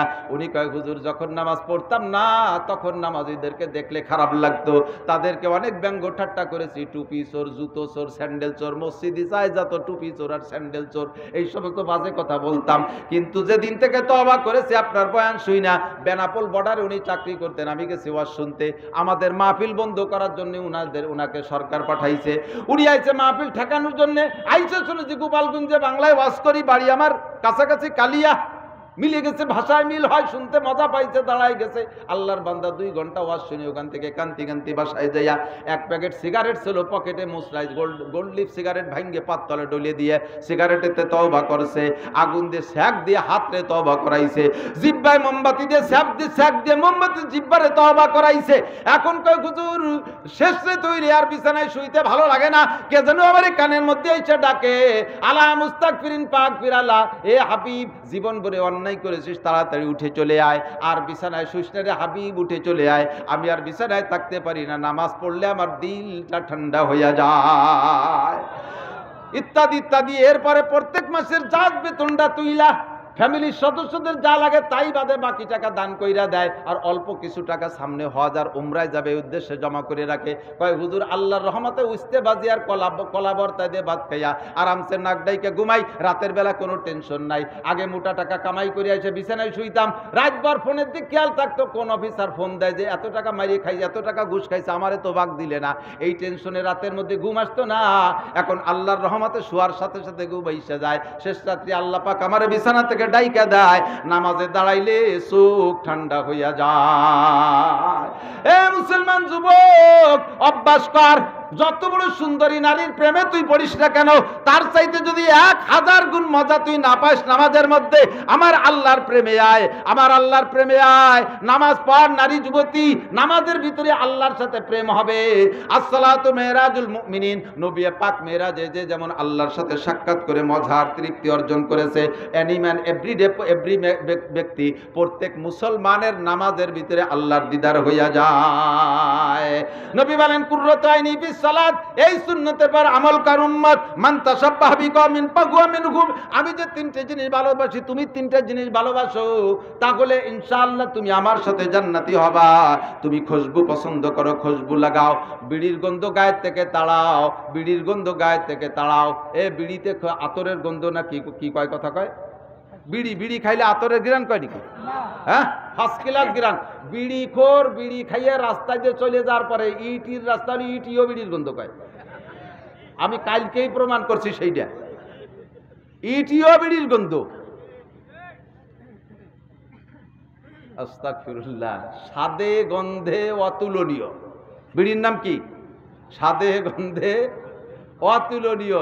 আমাদের দেশে এমনি গন্ধ মানে ভালো গন্ধরে গন্ধ কয়, মন্দ গন্ধরে গন্ধ কয়, তবে আমাদের আঞ্চলিক ভাষায় দুর্গন্ধরে গন্ধ কয়, কতক্ষণ, আর সুগন্ধিরে কয় গ্রান, কি কয়, গ্রান কয় না? তাহলে স্বাদে গন্ধে অতুলনীয়, স্বাদও যেমন অতুলনীয়, দুর্গন্ধ এরকম অতুলনীয়। যারা বিড়ি খায় না তাদের বিড়ির গন্ধ নাকে আসলে দমের নাড়ি উল্টো বাসতে বেরোয় যার কায়দা, ঠিক না? তুমি খুশবু ব্যবহার করো নবীর সুন্নাত, নামাজি হয়ে যাও, তুমি স্ত্রীকে মহব্বত করো, ভালোবাসো। লম্বা কথাও জায়গা বলার সময় নাই।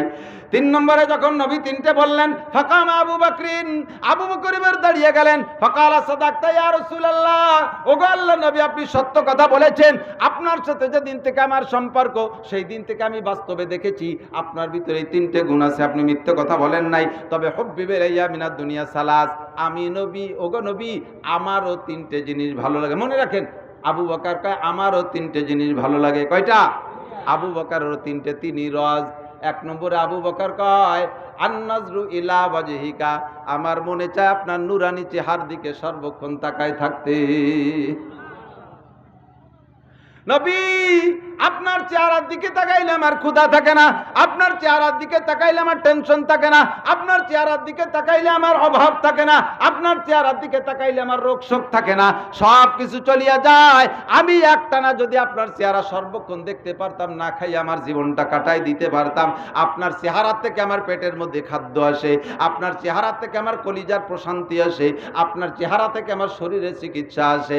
আর নজরু ইলা ওয়াজহিকা, 2 নম্বরে ইনফাকু মালি আলা আমরিকা, আপনি হুকুম দেবেন আমার জীবনে যত কামাই আছে, যত ইনকাম আছে, আপনার হুকুমে আল্লাহর রাস্তায় খরচ করে দিতে আমি মজা পাই। প্রমাণ আবু বকর করছে, কিচ্ছা সবার জানা আছে না নাই?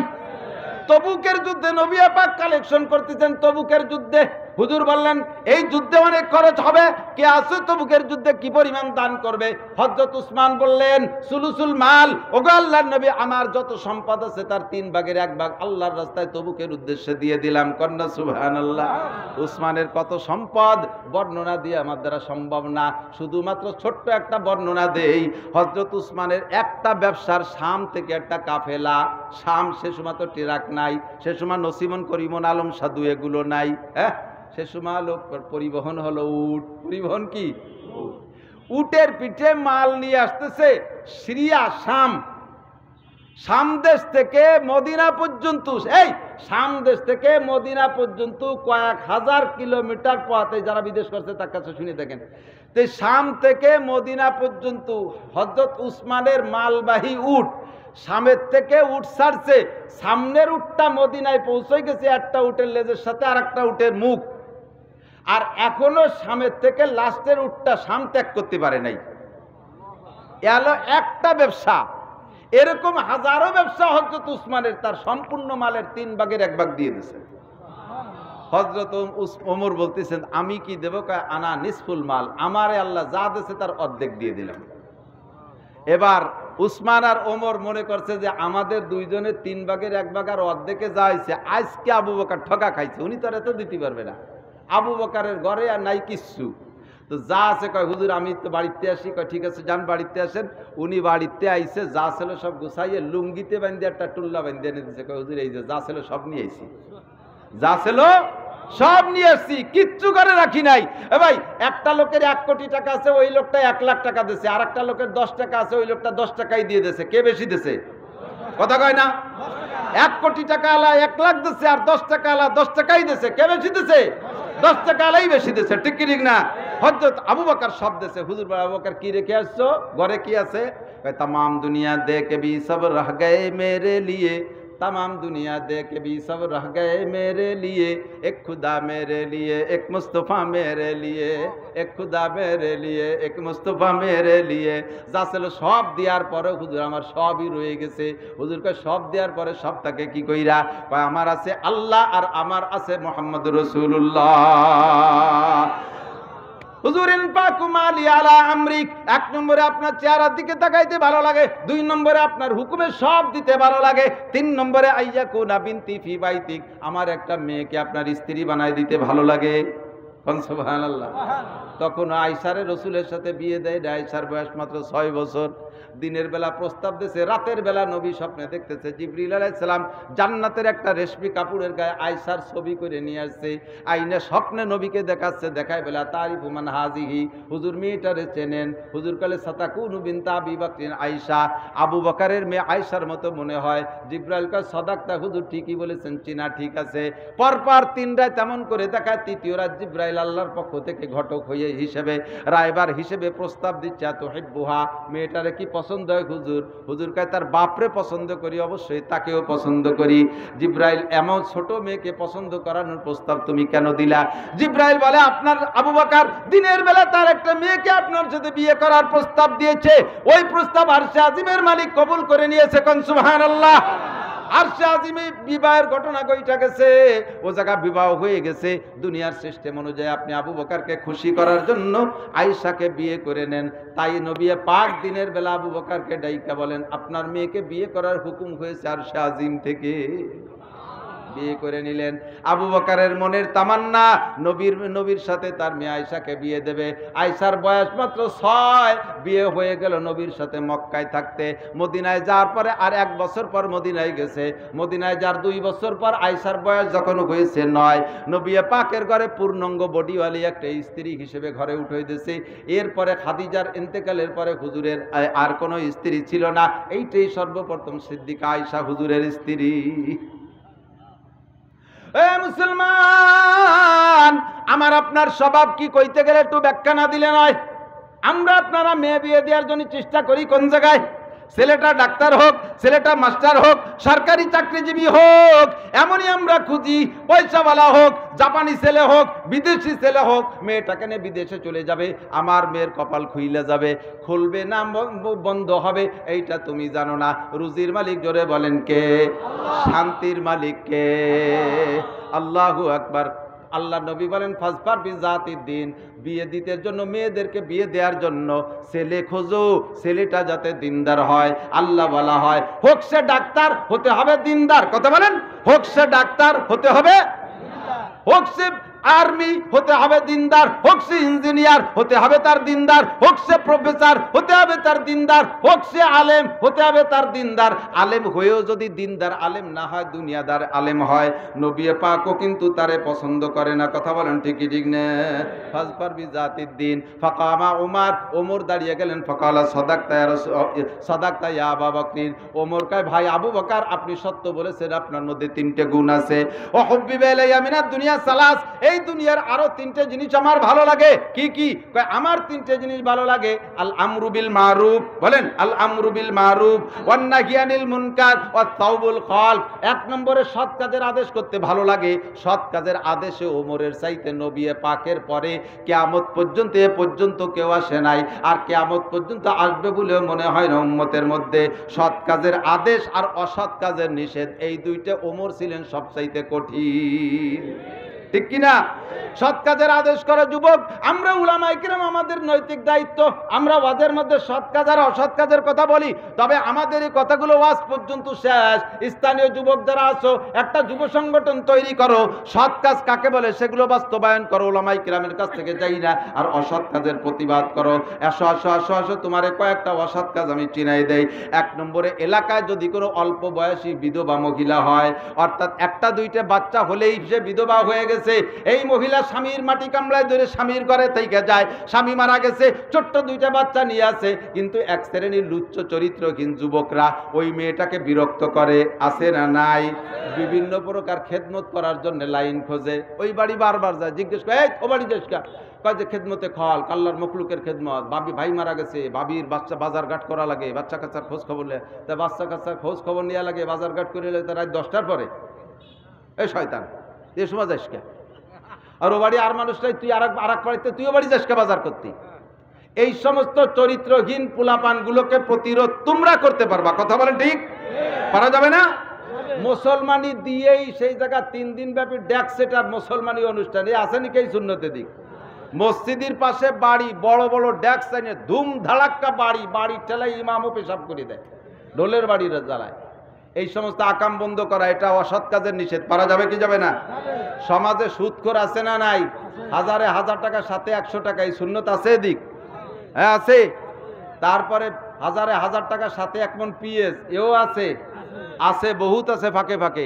এরপরে এইরকম পাবলিক ফাংশনে যত সুদে কারবার, এর প্রতিবাদ তোমরা করবা। হিলফুল ফুজুল যুব সংগঠন করো, তোমরা একটা অর্থনৈতিক সংগঠন করো, গরিবদের তোমাদের সংগঠন থেকে সাহায্য করবে। এই সমস্ত সুদে কারবারকে প্রতিবাদ করবা। বিয়ের অনুষ্ঠানে মাইক বাজবে না, মুসলমানি অনুষ্ঠানে মাইক বাজবে না, অলিমা অনুষ্ঠানে মাইক বাজবে না, গান বাজনা চলবে না, সকল প্রকার কুসংস্কার, বিয়ের অনুষ্ঠানে মেয়েদের নাচ গান রং মাখামাখি এগুলো করা যাবে না। কথা বলেন ঠিক ঠিক না? প্রতিবাদ গড়ে তোলা যাবে তো ইনশাআল্লাহ। সামনে আসতেছে নির্বাচন, এই নির্বাচনে ন্যায় নীতিবান আল্লাহওয়ালা ব্যক্তিকে বাছাই করা, এটা আমার সৎ কাজের আদেশ আর অসৎ কাজের নিষেধ। ঠিক কি ঠিক না? কাকে কে কারে ভোট দিলি কি করবে তার চাল চলন দেখলে তো বোঝা যায়। মাল্লাম ইয়াখাফিল্লাহ লাম ইয়াখাফিন নাস, যে আল্লাহকে ভয় পায় না সে নিশ্চয়ই মানুষকেও ভয়। কথা কন না কেন?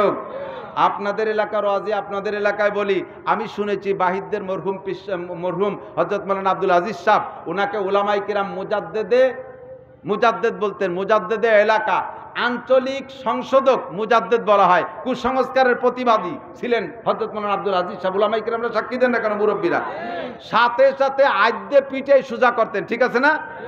আমি শুনেছি রমজান মাসে এই আপনাদের ওই বিলির ভিতরে এক লোক কৃষক হাল চাষ করতেছে, তা ওই সে সময় তো মাঠে চাষ করতে যাইতো গরু নিয়ে, আর 9টা 8টা 9টা 10টার দিক বাচ্চারা ভাত নিয়ে যাইতো মাঠে, মনে আছে নাকি? ওই হাল রে দাঁড় করে তুইয়ে জায়গায় বসে খাইয়ে আবার হাল চাষ করতো। তো উনার ওইরকম হাল চাষের ভিতর দিয়ে বাচ্চায় খাবার নিয়ে গেছে। উনি করছে কি, গরুরে দাঁড় করে আইলু লাঠি ওই যে নাঙ্গলির গুড়ায় গুজিয়ে তুইয়ে ওই জায়গা বসে ভাত খাচ্ছে। এর মধ্যে মুজাদ্দেদ হুজুর হযরত মাওলানা আব্দুল আজিজ সাহেব রহমাতুল্লাহ আলাইহি উনি বিলির মধ্যে দিয়ে ছাতি মুড়ি দিয়ে আসতেছে। এই আশা দেখে পাশের আর এক কৃষক কয়, এই সর্বনাশ করছে, ওই যে আজিজ সাহেব হুজুর মুফতি সাহেব হুজুর আসতেছে, তোরে আজকে জম্মের কার খাবে না রোজার দিনে রোজা। ও আবার কয়ে ফেলাইছে যে আল্লাহরে ভয় আল্লাহ না, আর হুজুর রে। হুজুরির তাই কানে চলে গেছে, বাতাসে ভাইসে কানে পৌঁছাই গেছে। হুজুর কথাবার্তা না কয়ে গুড়ি পায় আসিয়ে ওরে যে লাঙ্গলের গুড়ে আইলো না ঠিক আছে, ওইখান ধৈর্য টাইম দিয়ে উঠে ওর গা ঠাইছে ধরে পাশ আয় তুলে সব 6.5 তোর আল্লাহরে ভয়রা লাগবে না, আমারে ভয় করলি রোজা রাখতে পারবি।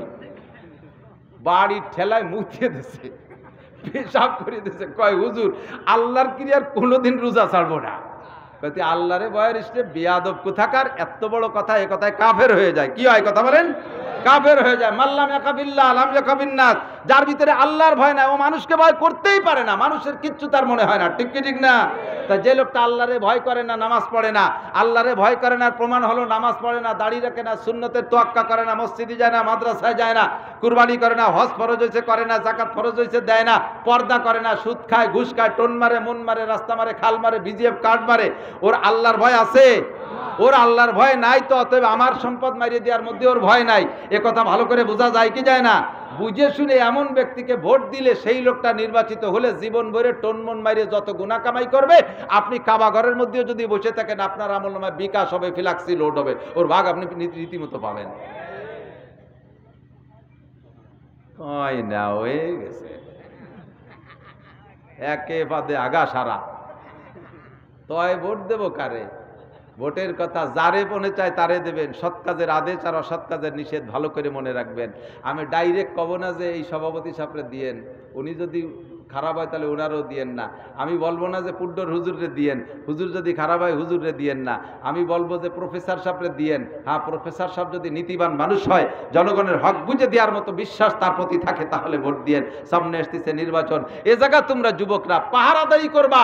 ভোট বিক্রি করা হারাম, ভোট বিক্রি করা হারাম। ওরে ভোট বেচে টাকা খাওয়া শুয়োরের পায়খানা খাওয়ার চাইতে খারাপ। কারণ শুকরের পায়খানা খাইলে সেই সময় 1 ভাগ পায়খানা খাইয়ে শেষ হয়ে গেল, আর ভোট বিক্রি করলে একটা ওয়াজাগা ভোট দিলে, টাকার বিনিময়ে অপাত্রে ভোট দিলে, ওই অপাত্র 5টা বছর পর্যন্ত মানুষের পর জুলুম করবে। ওই জুলুমের সহযোগিতা তুমি করছো, তোমার আমলনামায় গুনাহ যাবে। 5 বছর ঘুমোয় থাকবি, তারপরও পাতি থাকবি। তুই নামাজ পড়বি, তার মধ্যে ওই অপাত্রে ভোট দেওয়ার কারণে গুনাহ পাইতে তালে থাকবি। এই জন্য সাবধান।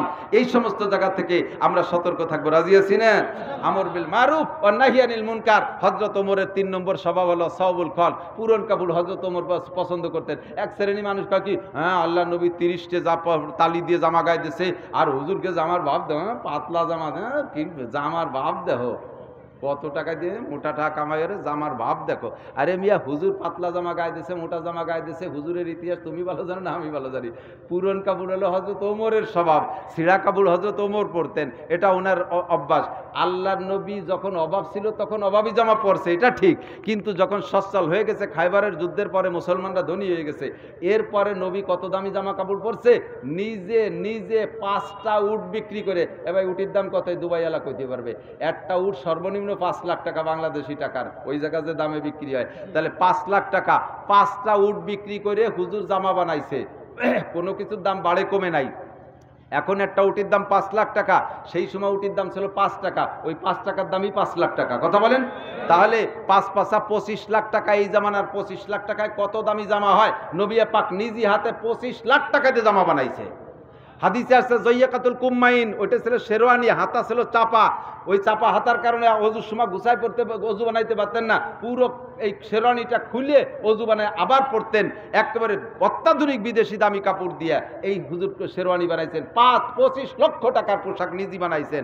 হুজুর 3টে পাগড়ি পরতেন, তেল নিতেন মাথায় খুব বেশি, এই তেলে প্রথম পাগড়ি ভিজে যেত, ওর উপরে আরেকটা পাগড়ি পরতেন, ওটাও ভিজে যেত, ওর উপরে আরেকটা পাগড়ি পরতেন। তেল এত বেশি নিতেন, তেলে মাথা ঠান্ডা থাকে, তেল না নবীর সুন্নাত। হুজুর 3টে পাগড়ি পরতেন। অভাবী হলি 3টে পাগড়ি ভাই কোন জায়গা? আমি তো একটাই কিনতে পারি না।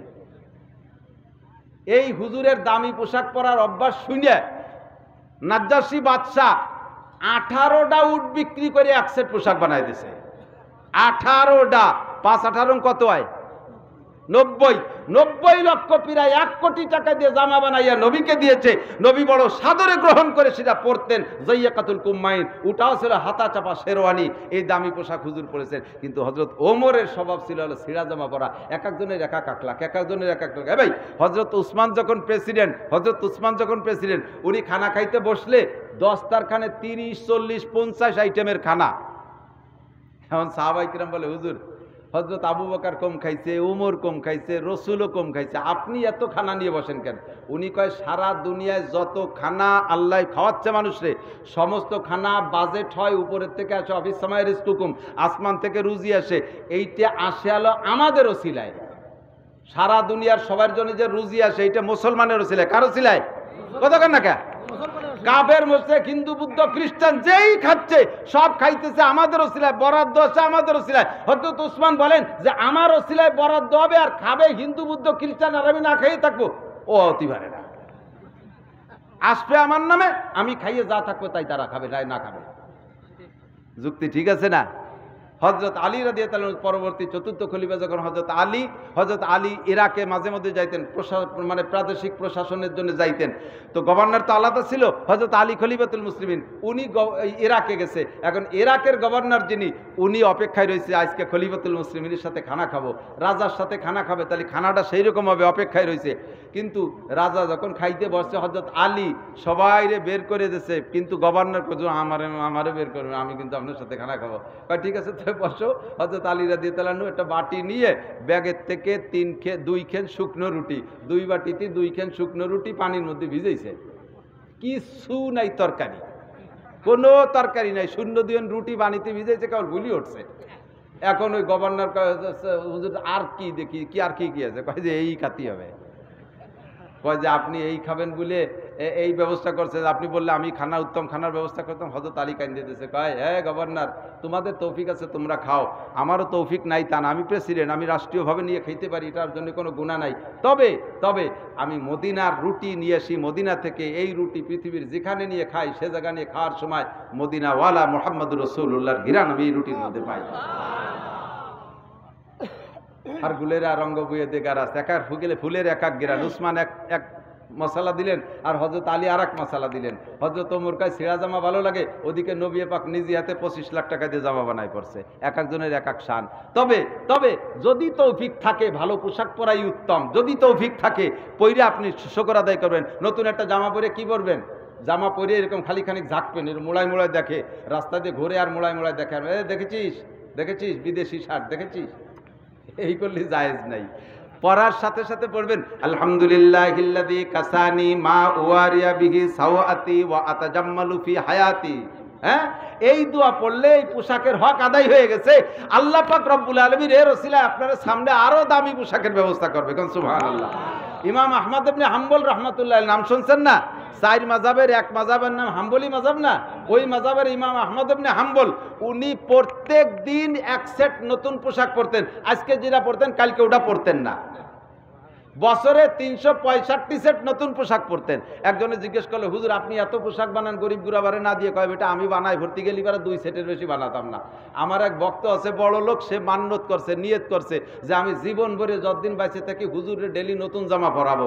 সে বছরের একবারে 365 সেট কাপড় আমার বাড়ি থুয়ে যায়, ডেলিটা ডেলি ভরে পরের দিন ওইটা দান করে দিই। আমি রাখি না, ওটা দান করে দেয় একজনরে। এইভাবে উনি নতুন পোশাক পরতেন। তো এক একজনের এক এক শান। হযরত ওমর বলতেন আমার ছেঁড়া জামা পরতে ভালো লাগে। লম্বা একটা কিস্সা আছে, সময় নাই। 3 নম্বরে হযরত উসমান দাঁড়িয়ে গেলেন। ফাকালা উসমান দাঁড়ায় বলে, হুজুর আমারও 3টে জিনিস ভালো লাগে। কি কি? কয় কি? 1 নম্বরে ইতআমুল জিআন, এই ক্ষুধার্তকে খানা খাওয়াইতে ভালো লাগে, ক্ষুধার্তকে খানা খাওয়াইতে ভালো লাগে। কোনো ভিক্ষু ক্ষুধার্ত যদি আপনার কাছে এসে খানা চায়, আপনি যদি তারে খানা না দেন, হাদিসের কুদসির ভিতরে আসছে, আল্লাহ নবী বলেন, বুখারী শরীফের রওয়ায়াত, আল্লাহ পাক বলেন কিয়ামতের ময়দানে একজন মানুষকে ডাইকে নিয়ে আসবে, এই বনি আদম এদিকে আসো, কাছে যাবে, আমি তোমার কাছে খানা চাইলাম, তুমি আমারে খানা দাও নাই। আপনি তখন বলবেন, ইয়া রাব্বি আনতা রব্বুনা, হে আল্লাহ তুমি তো আমাদের রব, ইন্নাকা লা তাকুলু ওয়া লা তাশরাব, আপনি তো খানও না পানও করেন না, আপনারা তো কোনোদিন আমার দরবারে চাইতে দেখি নাই। আল্লাহ পাক বলবেন তখন, কেন তোমার বাড়িতে একটা ফকির যায় নাই, একটা ক্ষুধার্ত মানুষ যায় নাই, তোমার কাছে খানা চেয়েছিল তুমি তারে দাও নাই? বলে জি আল্লাহ এমন ঘটনা ঘটেছে। আল্লাহ বলেন, ওর হাতের মধ্যে আমার হাত ছিল, ফাইন আতাইতাহু লাওয়াজাতনি ইনদা যালিকা, যদি তার হাতে দিতে ওই জায়গা আমি আল্লাহকে পাইয়া যাইতাম। সময় কম, অধিকার যাব না। ও দোস্ত, হযরত উসমানের গুণ ক্ষুধার্তকে খানা খাওয়ানো। 2 নম্বরে কিসওয়াতুল উরিয়ান, বস্ত্রহীনকে বস্ত্র দেওয়া। 3 নম্বরে তিলাওয়াতুল কুরআন। হযরত উসমান কয় যার পোশাক নাই তারে পোশাক দিতে ভালো লাগে। 3 নম্বরে আমার বেশি বেশি কোরআনে কারীম তিলাওয়াত করতে মজা লাগে। এরপরে হযরত আলী দাঁড়িয়ে গেলেন। ফাকামা আলী দাঁড়িয়ে গেলেন। ফাকালা সাদাকতা ইয়া উসমান, ভাই উসমান সত্য কথা বলেছেন, আমারও 3টে জিনিস ভালো লাগে। কয়টা? 3 মনে আছে নাকি? কয় 3 হলো? 12টা হয়ে গেছে, মনে রাখেন। 3 নম্বরের প্রত্যেকটার ভিতরে নসিহত রয়েছে, ব্যাখ্যা দিতে সময় নাই, রাত বাড়িয়ে গেছে। আর প্রথম সিজন তো আমিও হাঁপাই যাচ্ছি। হযরত আলীকে আমার 3টে ভালো লাগে। কি কি? কয় কি? 1 নম্বরে ইকরামুজ যায়ীফ, মেহমানকে তার যোগ্য হিসেবে মেহমানদারি করতে ভালো লাগে। 2 নম্বরে আজ-জরবু বিস-সাইফ, ময়দানে যাইয়ে কাফের মারতে ভালো লাগে, কাফেরকে কুপাই কুপাই মারতে আমার বিশাল ভালো লাগে। 3 নম্বরে আস-সাওমু ফিস-সাইফ, গরমকালে রোজা রাখতে ভালো লাগে। ইতিমধ্যে 4 জনের কথা শেষ হয়ে গেলে ফাকামা আবু যার গিফারি দাঁড়াইলেন। উনি কয় হুজুর আমারও এই মজা এই জায়গা। আবু যার গিফারি কয় হুজুর আমারও 3টে জিনিস ভালো লাগে। কয় কি কি কও? কয় 1 নম্বরে আল জো, 2 নম্বরে আল মরজ, 3 নম্বরে আল মউত। কয় যে আমার যে 3টে ভালো লাগে, 1 নম্বরে ক্ষুধার্ত থাকা ভালো লাগে, 2 নম্বরে রোগ ব্যাধি অসুখ বিসুখ ভালো লাগে, 3 নম্বরে মূর্তি ভালো লাগে। হুজুর কয় যে এগুলোর একটা মিল আছে, তুমি কইলে কে? ক্ষুধা ভালো লাগে এ কার ভালো লাগে? রোগ ভালো লাগে এ কেন ভালো লাগে? মরণ ভালো লাগে কেন ভালো লাগে? তো হযরত আবু যার বলতেছে হুজুর ক্ষুধা ভালো লাগে এজন্য যে পেটে ক্ষুধা থাকলে নফস দুর্বল থাকে, চরিত্র নষ্ট হয় না। কথা বলেন, চরিত্র খারাপ দিক যায় না। যত লুচ্চ বদমাইশ আছে রমজান মাসে রোজা রাখলি বেড়া দুপুরের পরে যায় কি আর কোনো আকামের কথা মনে থাকে? কোনো সুন্দরী মাইয়ে ল্যাংটা হয়ে ছাড়ি দিলে সেদিক তাকানোর মতো ইমেজ থাকে না, কারণ সব চাষারে রোজায় সোজা হয়ে ফেলা যায়, ঠিক কিনা? এই জন্যই কয় যে রোজা রাখলে ক্ষুধা পেটে থাকলে নফস দুর্বল থাকে, এই জন্য আমি ক্ষুধার্তকে থাকা পছন্দ করি। 2 নম্বরে রোগ পছন্দ করো কেন? কয় হুজুর সুস্থ থাকলে আল্লাহর কথা মনে থাকে না, রোগ ব্যাধি এলি কমপক্ষে কুহাই কেতরাইও আল্লাহর নাম কয়, ওরে আল্লাহ ওরে আল্লাহ, এই আল্লাহ আল্লাহ তো আর রোজা থাকলি রোগ হলি, এই যে রোগ হলি আল্লাহর কথা মনে পড়ে বেশি, এই জন্য আমি রোগকে পছন্দ করি। 3 নম্বরে মরণ চাও কেন? কয় যে হুজুর শুনছি যে মরার পরে দুনিয়ায় জীবদ্দশায় আল্লাহর সাথে সাক্ষাৎ হবে না, মুমিনের মরার পরে আল্লাহর সাথে সাক্ষাৎ হবে, এই জন্য আল্লাহর সাথে সাক্ষাতের লোভে তাড়াতাড়ি আমি মরণ চাইতেছি। যেরকম সুবহানাল্লাহ। হারগুলের আর রঙ্গ বইয়ে দেগার আজ প্রত্যেকের রং আর ঘিরান আলাদা। ইতিমধ্যে জিবরিল আলাইহিস সালাম আইছে, মাহফিল ওই 5 জনেরটা শেষ। জিবরিল এসে বলতেছে হুজুর আসসালামু আলাইকুম সালাম দিয়ে বলছে, হুজুর এই জায়গা শুনছি আমি সবটা, আমারও 3টে জিনিস ভালো লাগে। কয় কি কি ভালো লাগে? এক নম্বরে তাবলীগুর রিসালা, আল্লাহ তাআলা আমার কাছে যে দায়িত্ব দিয়েছে এই দায়িত্বটা নবীদের কাছে উম্মতের কাছে পৌঁছাই দিতে, এর নাম হলো তাবলীগের রিসালা। এই রিসালার তাবলীগ করতে ভালো লাগে। জোরে বলেন কি করতে? তাবলীগ। বলেন কি করতে? আপনার কি তাবলীগ করতে ভালো লাগে? কার কার তাবলীগ ভালো লাগে? আল্লাহ কবুল করুক, বলেন আমিন। আলেমদের সাথে বলেন, কাদের সাথে? কার সাথে? আলেমদের সাথে। কার সাথে? গুরু এসছে, গুরু সবকটা গুরু, 2 হাত। তাবলীগ, তাবলীগ আলেমদের সাথে, তাবলীগ আলেমদের সাথে। কোন একক মাতবাড়ির তাবলীগ মানতে রাজি? একক মাতবাড়ির তাবলীগ মানতে রাজি? উলামায়ে কেরামের তাবলীগ আমরা একমত। বলেন ঠিক কি ঠিক না? আল্লাহ কবুল করুক, বলেন আমিন। হেত্তাবাজ পার্টি এলাকায় টিকতে পারবে না ইনশাআল্লাহ। ওয়াজের সিজন তো গতবার শেষ করতে পারি নাই, ফাইনাল খেলা হবে যে সময়, সেই সময় গেল করোনায় বন্ধ হইয়া, আর না দিতাম দুইয়ে মুছে ওই বাড়ি সাফ করিয়া। তাবলীগুর রিসালা, জিবরাইল 3টে ভালোবাসে। 1 নম্বরে তাবলীগুর রিসালা, রিসালাতের তাবলীগ করা। কথা কি বোঝা যাচ্ছে? আল্লাহু আকবার। 1 নম্বরে তাবলীগুর রিসালা। 2 নম্বরে আদ্দাল আমানা, আমার কাছে যে আল্লাহ তাআলা আমানত দিয়েছে এইটা উম্মতের কাছে যথাযথ পৌঁছাই দেওয়া, এটা আমি পছন্দ করি। আপনাদের কার কাছে যে আমানত আছে কইতে গেলে ঘন্টার পর ঘন্টা সময় লাগবে, অন্য ভাগযোগ করে কবে এলাকা বাড়ি আওয়াজ আছে ইনশাআল্লাহ, এইগুলোই নাড়াচাড়া করে খাবো এবার।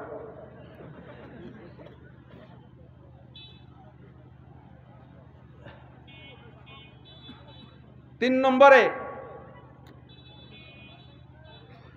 মানুষকে, গরিব মিসকিন এতিম অসহায়কে তার পাশে থেকে তাকে ইকরাম করা, এইটা আমার ভালো লাগে।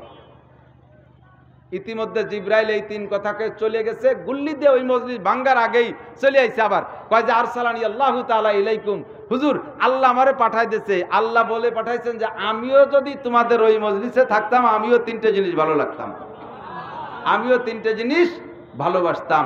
1 নম্বরে কি কয় লিসানান যাকেরা, জিকির করনেওয়ালা জবান আমি পছন্দ করি। জোরে কোন সুবহানাল্লাহ। আল্লাহ কয়ে পাঠাইছে যে জিবরাইল তুমি যে বলো, আমি যদি ওই মজলিসে থাকতাম 3টে প্রস্তাব আমিও রাখতাম। লিসানান যাকেরা কলবান খাশিয়া, লিসানান যাকেরা কলবান খাশিয়া। 1 নম্বরে জিকির করনেওয়ালা জবান আমি পছন্দ করি। 2 নম্বরে আল্লাহর সামনে বিনয়ী কলব, নম্র দিলকে আমি পছন্দ করি।